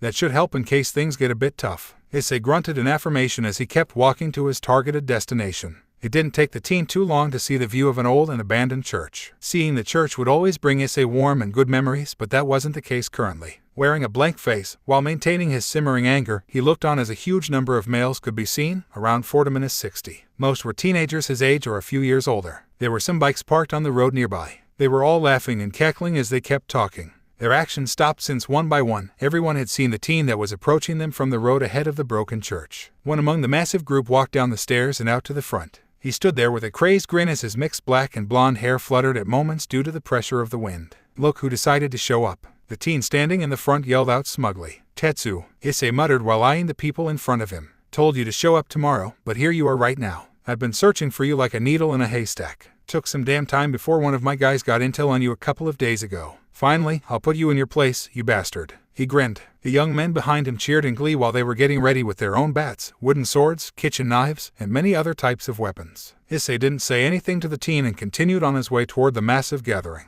When he didn't receive a verbal reply from Issei, Tetsu decided to continue running his mouth. Do you have any idea how long it took for my nose to the gang leader didn't get to finish since Issei flashed in front of him out of nowhere and smashed the butt of a metal baseball bat into the middle of his face? A loud crunch was heard when the metal contacted bones, shattering them. Tetsu's nose broke and bled and a few of his teeth fell from his mouth, which was also bleeding. His body was swaying, but it wasn't for long. Issei swung his bat on his chest as if he was hitting a home run, and it worked, sending Tetsu flying back into the middle of the stairs that led to the entrance door of the abandoned church. The leader of the group was completely unconscious and blood kept leaking from the wound on his face. Everyone else was stunned at what happened. Some of them couldn't even see Issei when he moved, and everything happened in a flash. The rest of the group looked at the outstretched arms of Issei, the bat being held by both of his hands and not moving an inch from its position since it was swung. No emotions could be read on his face as he looked at all of them. A yell from one of the members in the front broke everyone out of their stupor and charged at their enemy. The guy that yelled and initiated their charge ran at Issei with a small knife. Issei let go of his right hand on his hold of the bat and only held it with his left hand. As the first guy was approaching, he took a quick step and delivered a devastating superkick to the attacker's chin, breaking his jaw and knocking him out on the spot.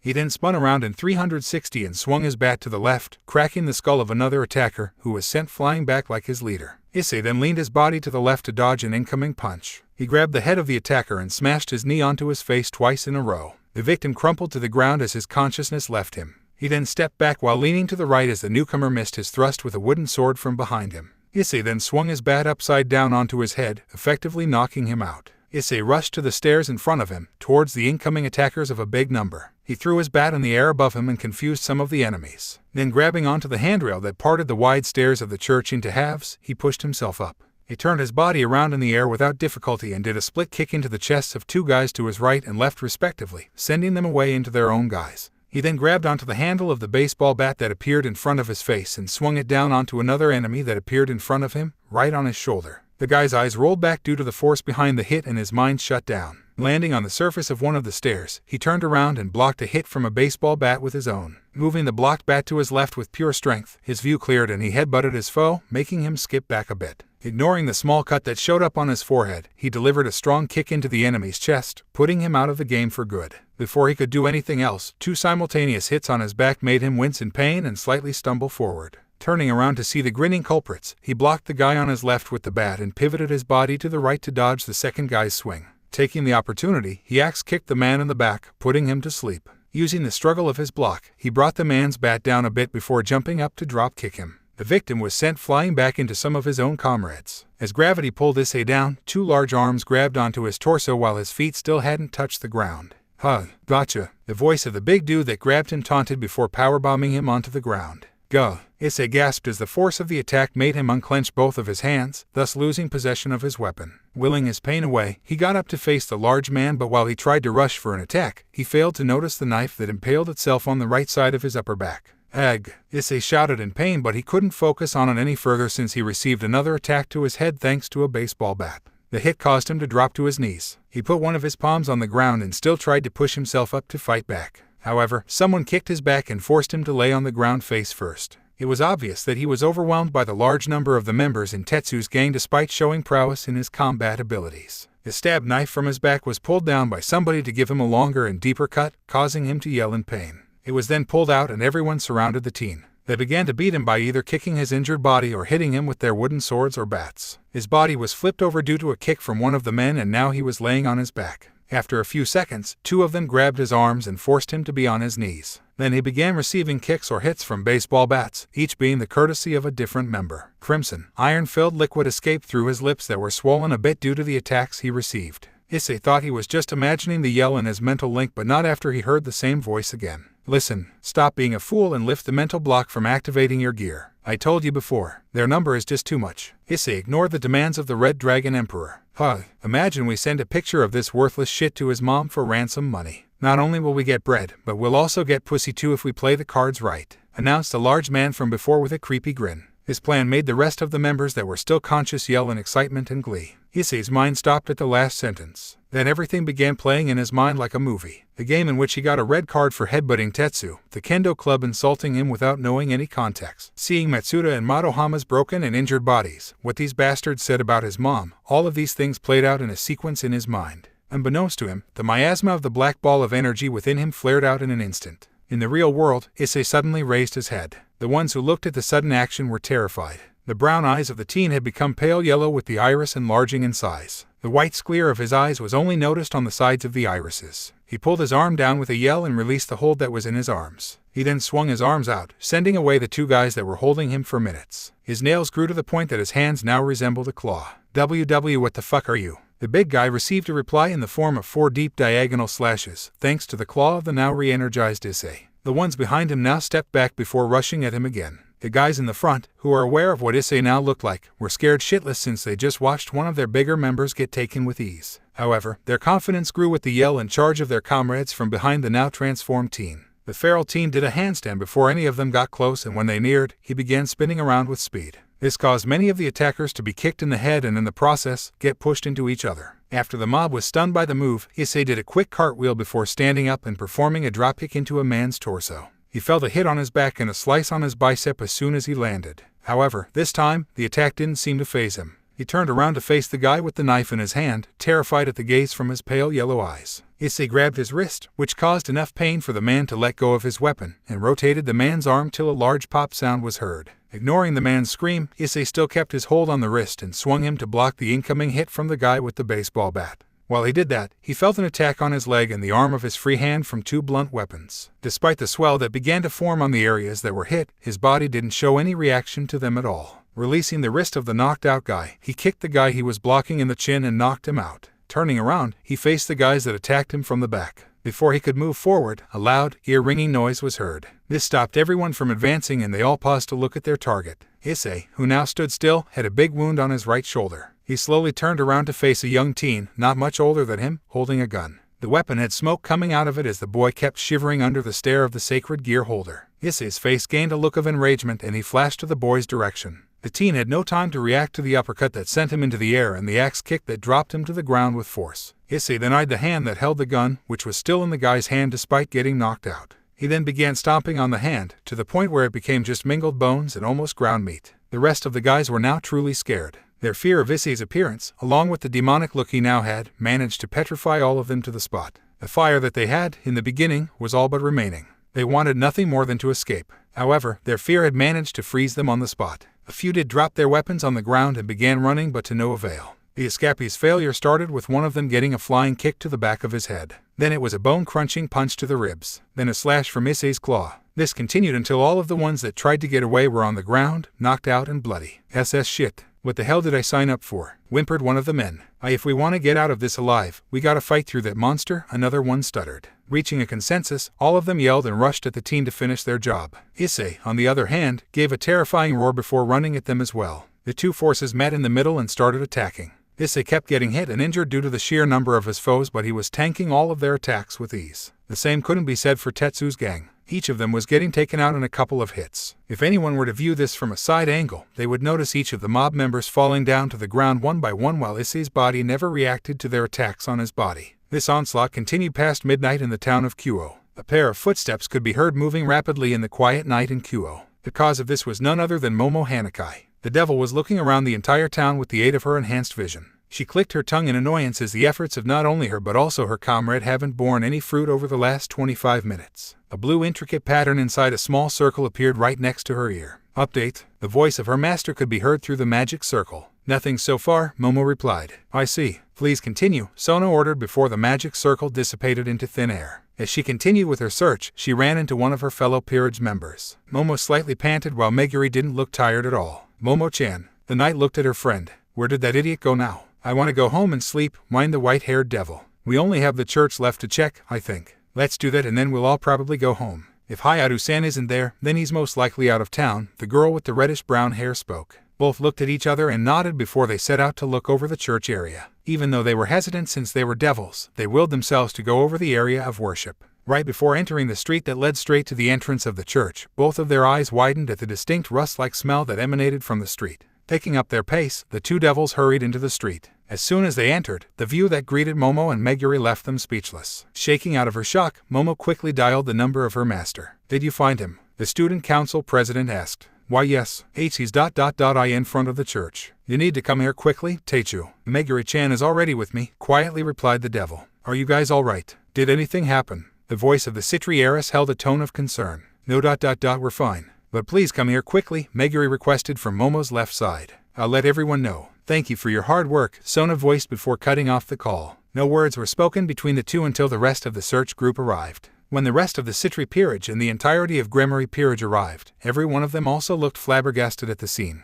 What in the? Tsubasa looked shocked. Even with a sacred gear like twice critical, this is suicide. Kusaka exclaimed in worry. Issei-kun, Kiba quietly uttered. Is he still alive? Tsubaki asked the question. This spurred the Queen of Ria's peerage to take wary steps forward. The two peerages had looked at the scene of about 50 to 70 young men beaten to a bloody pulp. All of the unconscious males were scattered around. Some of their bodies were hanging on top of the handrails that have the entrance stairway of the church. Some were near the door of the entrance, which had spots of blood on it. Many of them were dispersed on the stairs or the ground below them. In front of all of the beaten bodies was Issei. He was sitting cross-legged and crossed his arms as he was surrounded by a puddle of his own blood. His bleached hair had become crimson due to the red liquid. His white shirt was torn and bloody. It was barely hanging on one of his shoulders. Many slices of cuts could be seen on his torso along with painful bruises. Even a gunshot wound was noticeable on one of his shoulders. His whole face also had blood flowing down. Akina walked forward until the puddle of blood was only inches away from her body. She then crouched down and looked at Issei clearly. She had seen that his bloodshot eyes had become very red and he was staring ahead without blinking. Issei-kun, Akina whispered softly. She felt the relief wash over her when his irises moved to make contact with her own violet orbs. Yes, some flies wouldn't stop buzzing and I couldn't sleep at all, stated Issei in a raspy voice. Everyone had heard his words and didn't say anything since they noticed he wanted to continue. Now that I swatted the flies, I can finally sleep in peace, was the last thing Issei said before his head moved forward and crashed onto Akino's shoulder. His eyes were still open as sounds of snoring could be heard. After that, everyone moved forward toward the two in the front. Sona sighed in exasperation due to the massive headache she'll most likely have due to the events that transpired in the town of Kuoh recently. Due to an unknown reason, a middle-aged woman suddenly woke up with a gasp. Her chest went up and down due to her ragged panting. The woman frantically looked around the room she resided in and confirmed that the sky was still dark from the view that was visible through the window to her left. Continuing her search with a look of distraught, her rapid movements ceased when her eyes fell on the dark-furred feline. The cat sat right in front of her while its golden eyes held curiosity as they bore into her own. Without wasting any more time, the woman leapt out of bed and rushed out of the room to the stairway. She stomped her way up the stairs and stopped in front of an ajar door. She cautiously opened the door and looked at the empty bed that was visible in the dark due to the reflection of the moon's light. A hand went over her mouth while her eyes widened in fear and concern. The open window and empty bed were enough for her to connect the dots. Tears that stored up in her eyes escaped as fear filled her heart. She walked towards the bed while droplets from her eyes continued to fall on the floor. She looked at the phone that was still on the bed and slight hope appeared within her. Grabbing the device, she tried to unlock it only for the face scan technology to fail and it asked for a PIN instead. A growl of frustration left her at the failure, but she ignored it to muse for more ideas. It didn't take her long to discover a method before she rushed back to the room she was sleeping in and grabbed her own phone. Unlocking it, she opened the gallery and maximized a portrait of a teenager. Holding the picture in front of the locked phone, the lock screen disappeared and a home screen was in its spot instead. Releasing a quick sigh of relief, she opened the contacts on the phone and called the most recent number that appeared on the call log. The call rang for a couple of seconds before it was picked up by someone. "Yo, Issei. Kind of unexpected at this time, but anyways, what's up, dude?" A surprised feminine voice answered. "Hello, are you T. Tsubasa? Is my son with you?" The woman asked with a scared tone. "Yes, I am. Wait, what do you mean if he's with me?" She questioned back. "Hi Issei, I just had this nightmare. There was a thing, I don't know what the creature is, but it's just fully black with only 2 white eyes. It said to me that it will take my son away from me forever if I don't try to save him. Oh, and he's not in his bed. If he goes out, he always takes his phone." Issei's mother cried between her words as she explained the situation to her son's friend. "Oh no, please listen carefully.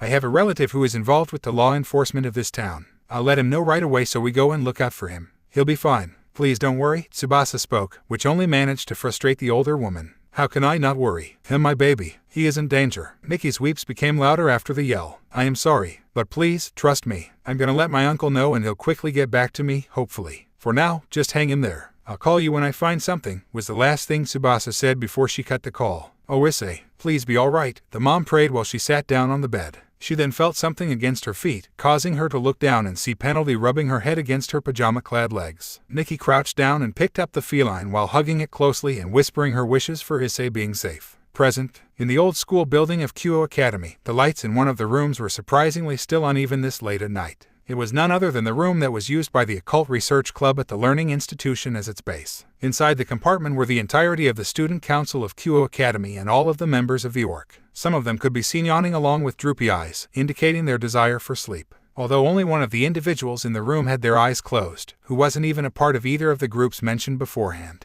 "What do we do now?" Uruko Namira, one of the 2 youngest occupants in the room, asked. "I can heal him, but it'll take too long, and I'm not sure how long with those injuries of his," the Gremory clan heiress, Rias, stated. "The other option would be to enlist him into a human hospital. However, I'm not too sure on his chances of surviving through that method," Sona Citri reasoned while eyeing the couch that had become drenched with blood. "We might have to order a new couch, President," a white-haired short girl suggested in her toneless voice. "Yes, I know. We're getting off topic." So before the redhead could continue, a gurgled cough interrupted her. Everyone looked at the culprit, wide-eyed due to their disbelief. Where the hell am I?" croaked out Issei, who was barely hanging on to the consciousness that he suddenly grasped. "Don't talk, idiot. Just stay still," Sona's rook yelled, but everyone could see the concern in her eyes. "She gotta go home. Mom worried me," Issei muttered tiredly as he tried to get up. He made it to the door that led to the exit of the Orc office. That was when the injuries on his body forced him to drop to the ground before anyone could stop him. He then made his way back to the bloodied couch and gently laid him there. "I could always turn him into one of my own servants, but that would be very dishonorable of me. Turning a human into a devil without their permission." It only showed that Rias was considering the option due to her own selfishness as a devil, but her morals wouldn't let her stoop so low. "I don't think I've ever seen such a strong willpower from a human before. To be able to take on all of the attacks from that mob and still come out as the victor. Even with a twice critical, that is still out of this world," Meguri added. "I think there is only one way to do this," Rias sighed before a tiny magic circle appeared near one of her ears. However, Sona had done the same with a similar patterned magic circle and her transmission went through first.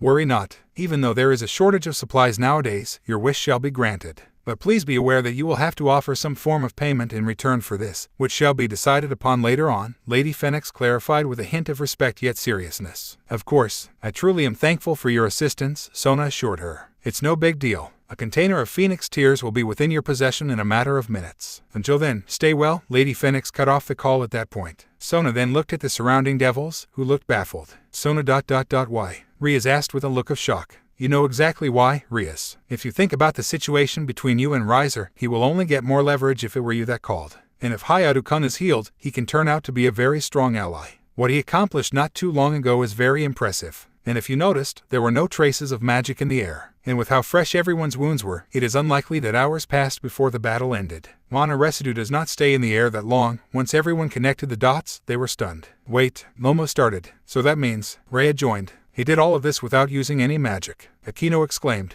But a human should not be able to do that. Unless, Issei isn't a human, Tsubasa quietly stated. Some of the ones in the room began thinking about that theory, but Rhea coughed into her fist, getting everyone to be quiet. Kaneko here has exceptional skills as a censor, and if she is sure that Aiz is a human, then definitely nothing else can change that. Kaneko nodded at her master's words. I agree with Rias. With the potential that he has, it'll be better if he is by our side for the future. Then maybe he can see how us devils live and think about joining my peerage, Sona explained. That is underhanded, Sona. Now I know the other reason why you wanted to call the Phoenix clan instead of me. Rias pouted at her childhood friend, who only smirked in return. Sometimes it is before she could finish. A magic circle glowed near the couch that at Issei. After glowing for a few seconds, an unamused blonde girl appeared. Her hair was styled in drills while she wore a regal red dress. Her eyes grew at the sight of both of the devils that reigned authority of Kuo, but it went back into the scowl she wore when she summoned herself here. Kaneko's eyes narrowed at the appearance of the newcomer. The other members of the Gremory peerage stiffened as well, but they didn't wear their hostility on their faces like the short junior high school student.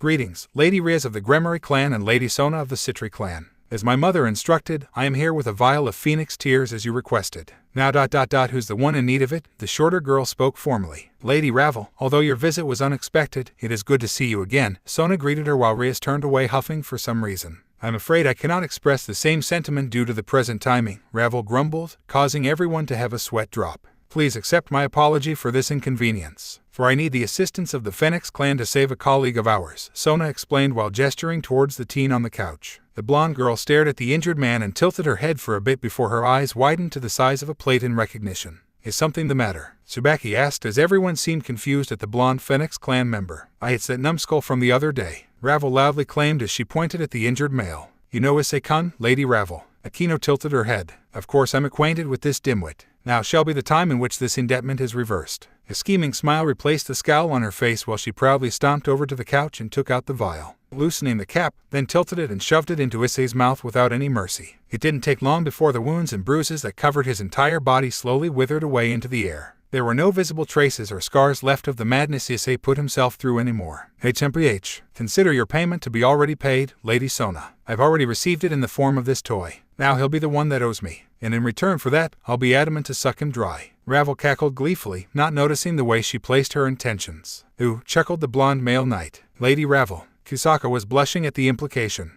Pretty sure she just meant that she'll make sure Issei pays her back in a hefty manner for healing him. Pretty sure about that. Nothing more or nothing else. Even Rias didn't sound too sure since the scenes of a certain blonde devil, who is related to Ravel, was making its way back into the Gremory heiress mind. Akino, on the other hand, just giggled at the incident without uttering a word. The town of Kuo was enveloped by the beams of golden rays from the origin of the sun. This Friday was supposed to start with happiness and relief for many of the civilians in the town of Kuo. Due to it being the last day before the weekend began, people were heavily anticipating the next 2 off days. However, that wasn't the case for this particular day. In front of the abandoned church, a group of people could be seen gathering around. They consisted of students that were on their way to schools, adults on their way to their jobs and work, a bunch of older senior citizens out for a morning walk, and many others. The gathering was being blocked by a tape that read "Do not cross" in bold. Many police officers were investigating the site that held the unconscious, scattered bodies of young men. A few medics could be seen carrying all of the men in stretchers to the ambulances. Forensic scientists were examining spots of blood and anything else they could find. A few of the law enforcement groups, who seemed like the chiefs and leaders here, were surrounding a specific spot. Despite the surrounding area around this spot being covered in bodies and blood, this spot looked as good as new. It was as if the pavement this spot was located and hasn't even been there for a week. Among the muttering and whispering group of the crowd, 2 familiar faces could be made out. They belonged to none other than the knight and the rook of Ria's peerage, Kiba and Kaneko respectively. Can you hear them say anything about it? Kiba asked the smaller girl with a smile. Yes, one of the thugs woke up. The police still don't believe his testimony though, Kaneko answered. Well ... if nothing goes wrong, it is likely that they will start believing the ruse once they hear the same thing from everyone. The girl just nodded at her senior's words. Nothing was said between the two until the white-haired girl broke the ice. Another one woke up. He said the same thing, she muttered without any emotions. Is that so? Now it shouldn't take too long before everything goes according to the plan. Let's report to the president, the blonde male instructed. Kaneko nodded and began to follow Kiba out of the gathering and onto the orc room of Kuo Academy. With a groan of pain, Issei sat up while slowly opening his eyes. Taking a look around his surroundings, he realized where he was instantaneously. Looking up, his doubts were cleared with the view of a certain heavenly dragon. Yo, Ddraig. So what's poppin'? Issei was surprised to see that the Red Dragon Emperor, who had existed for centuries, huffed and looked away in anger. In confusion, he squinted his eyes to see the weird way the lower part of his face was pursed up. Wait, are you seriously pouting? EWWW. Don't act like a tsundere, you damn geezer. The teen shouted only to be ignored by the yelling teen. Alright, damn it. I'm sorry for whatever I did. The exasperated boy apologized, which finally got the dragon to look at him. HMPH was the only reply Ddraig gave to his host before repeating his previous actions. Got him, Nit. Stop that, will you? A draconic grunt was the response to the yell before Ddraig fully composed himself, his stature being completely serious this time. Partner, you could have died there. Why in the hell were you so reckless? Issei flinched at the gradual increase of the volume, but his gaze never left the dragon. I wanted to use my own power. Tetsu's dick worshippers were my problem, not yours. The teen retorted with a similar volume. So was your entire speech about how we're a team, and we're in this together. Just some bullshit. For the first time ever, Issei heard Ddraig being genuinely angry. But he still didn't care about the eruption of his emotions as he continued.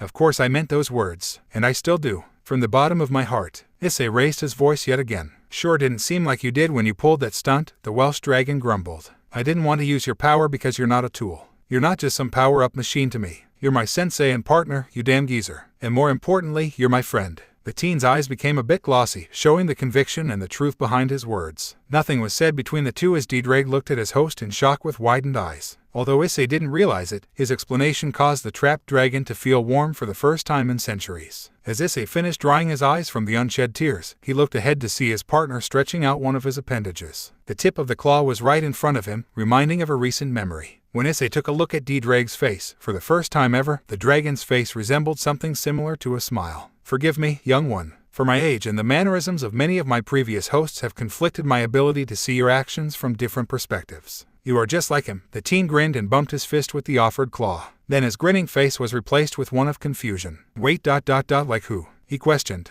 That's for a different time. For now, however, we have another crucial matter, and just like that, the seriousness in the heavenly dragon appeared again. What's up? Asked Issei. Remember the dark orb of energy I told you about? After receiving a nod from his host, Ddraig continued. Well, that thing completely flared out and cut off our connection, and I couldn't see anything for like 15 minutes, 20 minutes. The revelation left Issei shocked. I thought you took over when I was beaten up too much by those bastards, stated Issei. No, I wasn't even aware of what happened during that blackout stretch. As soon as I gained your vision, all I remember seeing was those ruffians scattered all around that church, bloody and all, Ddraig explained. Wait, does that mean someone came over to help me out? The teen's question was responded to with a shake of the head from the dragon. That's possible, but the probability of it is near zero. If it had been the case, your injuries would have been less severe and you wouldn't be rescued by the devils in that same location. Another question popped up within Issei's head. Devils? Hold on. I do remember seeing Hanjima-senpai's face not so long ago for some reason. His words were responded with a grunt. You barely held onto your consciousness at that time.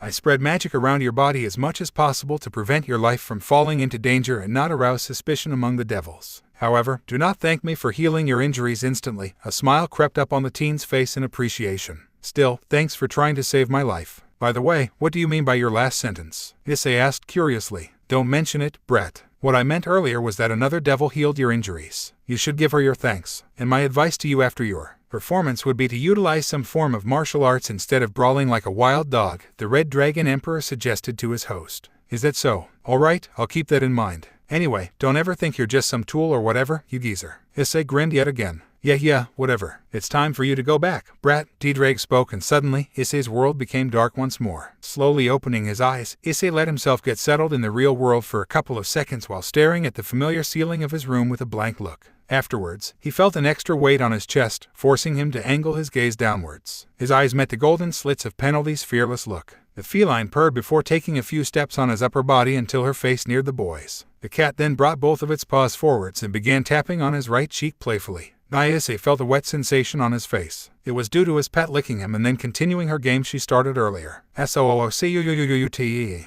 The teen yelled without any regard for the possibility of anyone being in his room. After the shout, 2 gasps of surprise were heard by Issei. He turned his head to the right to see his mom, who was still wearing her pajamas. Her eyes were darkened as if she couldn't sleep the previous night at all, and they were bloodshot red. She seemed to be hyperventilating only for a few seconds. Then the dam burst, and in one leap, she grabbed him in an impenetrable hug. That in turn forced Penalty to be trapped in the middle of the male's and the woman's chests. "Oh, Issei, thank God you're all right," she sobbed while dampening Issei's shoulder. No one noticed how Penalty or the other occupant in the room suddenly jumped up in fright at her words for some reason. "Too tight," Issei wheezed, and his mother easily loosened her hold on him. "I was so worried. I thought that spirit will never let you free from its possession." A look of confusion took over his face at the mention of possession and spirit. "What in the world is going on?" asked Issei. A cough from his left side was the response to his request. Turning to the direction of the sound, he discovered the presence of someone familiar. "Munchkin. It's you," he exclaimed with a shout. "Yarrrrghhhh. Show some respect to the one responsible for keeping you from death's grace, you plebeian," Ravel demanded.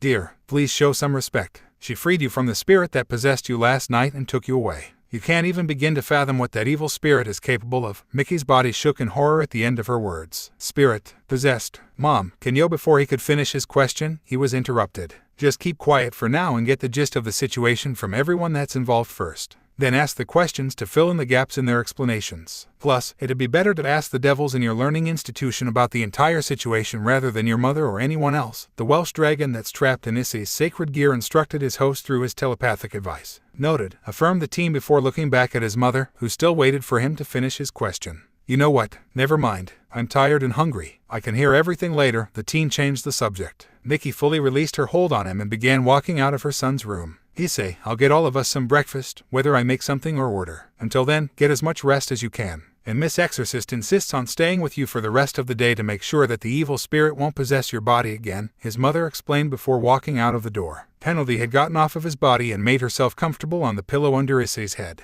The first-year student turned around to face the blonde girl once more. A look of smugness took over her face as she smirked at him. You all right? You need me to make a call to your parents or something?" A vein popped on Ravel's head at his suggestion. "I'm fully capable of handling myself." She glared at him before the smugness in her made its return again. "Bow down before me, you human, for I am the reason your body is in perfect health as of now. For compensation, I require your submission to me for the rest of your life." Her demand left Issei baffled. Well, you want me to become your slave for saving my life? Well, thanks for healing me and all, but I never asked for your help," he stated seriously. He knew that the student council president and Kuo Academy's #1 beauty had reincarnated people into devils for their peerage. However, he also knew that they didn't force it, since all of the reincarnated people looked happy to be in their place. And in no way did he want to reject his humanity, even in gratitude for his life being saved. "Your answer bears no fault, but fate has decided the course of your future with my involvement. For saving your life, I am choosing to be generous and not ask you to become a part of my peerage, for I require you to be my human slave. Now be a good dog and listen to your master. Your first command is to address me as Lady Ravel and apologize for all of those weird names you've called me with.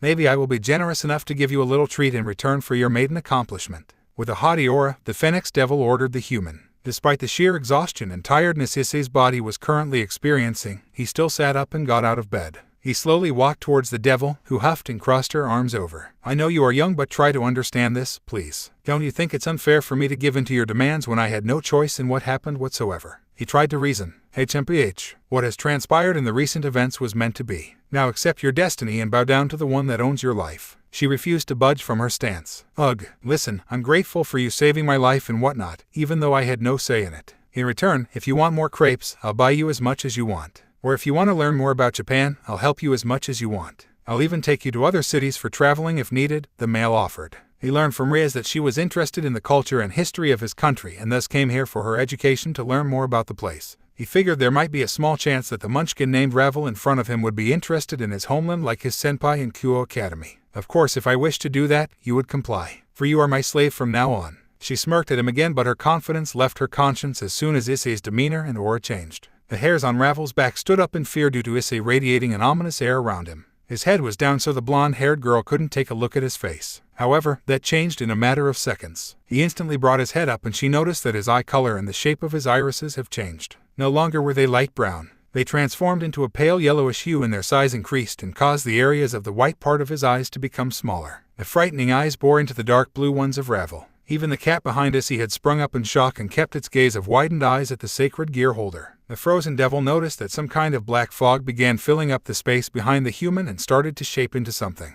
It stopped when it finally took the appearance of a human-like winged creature, and its entire body consisted of the black fog with no definite feature. Red lightning seemed to be dancing around itself and Issei as it stood behind the teen. The creature itself then plastered a pair of eyes that were exactly the same as Issei's transformed ones and kept looking at her. The young devil had never faced such a situation in her life yet. It was as if the human in front of her was trying to conquer her soul, and trying to get her to submit to his will. She could do nothing to stop herself from dropping onto her knees as her will seemed to slip bit by bit. Even Penalty was swaying around and trying to balance itself. Hoy, sometimes, little girls should listen to their elders. Issei spoke calmly without an expression on him. His voice had deepened for some reason after he uttered his first 2 words. The devil couldn't even nod her head to let him know that she understood. Everything was still for a moment before a couple of feminine sniffles could be heard. Out of nowhere, the sniffles transformed into crying and Phoenix Devil started bawling her eyes out. It had become quite a sight. If one were to look at the two right now without any context, it would seem like Issei was bullying Ravel to the point of making her cry, thus painting Issei as a good-for-nothing thug who has no morals whatsoever. That was what went through the teen's mind as the pressure he was emitting suddenly vanished along with the dark creature behind him and a look of worry took over his face. "Oi, Munchkin, calm down," he frantically called out to the devil. His voice lost the threatening tone it had just moments ago. I, only desired a friend.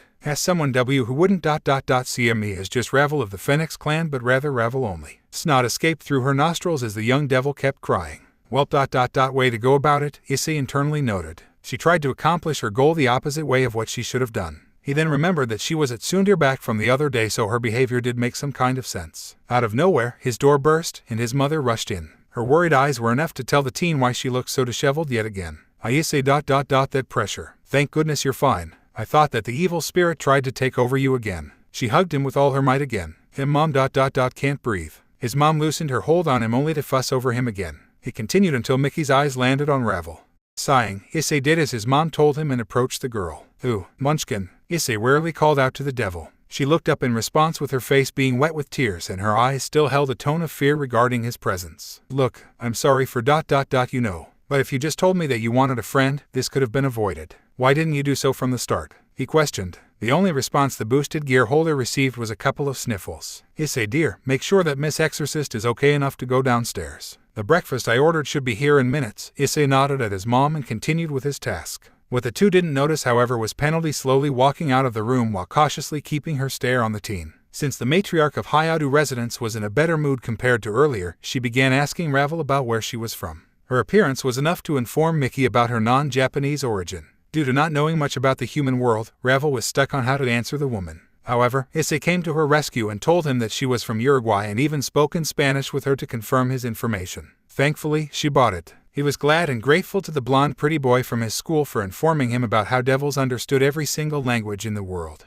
It irked him that he had to use the aid of his sworn enemy even though they are friends. After that entire fiasco, Mickey told the two teenagers to move downstairs for their takeout breakfast. Issei's mom had placed an order for a Western breakfast, most likely due to Ravel's presence. After that, all of them ate in peace while Ddraig began to fill in Issei on what transpired during his unconsciousness. In the meantime, the devil would stare at the human for a couple of seconds before looking away while huffing. Ignoring the supernatural entity, Issei really focused on the story of his partner. Listening to the dragon and the ridiculous story stupefied the teen and led him to pause all of his actions while he just sat and blankly stared ahead. "Issei, is everything all right?" Mickey asked with concern in her voice. "Mom, what the hell happened? Please tell me everything," Issei requested his mother. Ravel didn't voice it, but the way her posture perked up at the question was enough to show her interest in knowing the entire story. "I had this nightmare last night for some reason. I don't know why. Maybe it's because this happens to me rarely and the last time it happened was when we were still in the US, but this creature, yes, the body is entirely black with just 2 white dots as its eyes.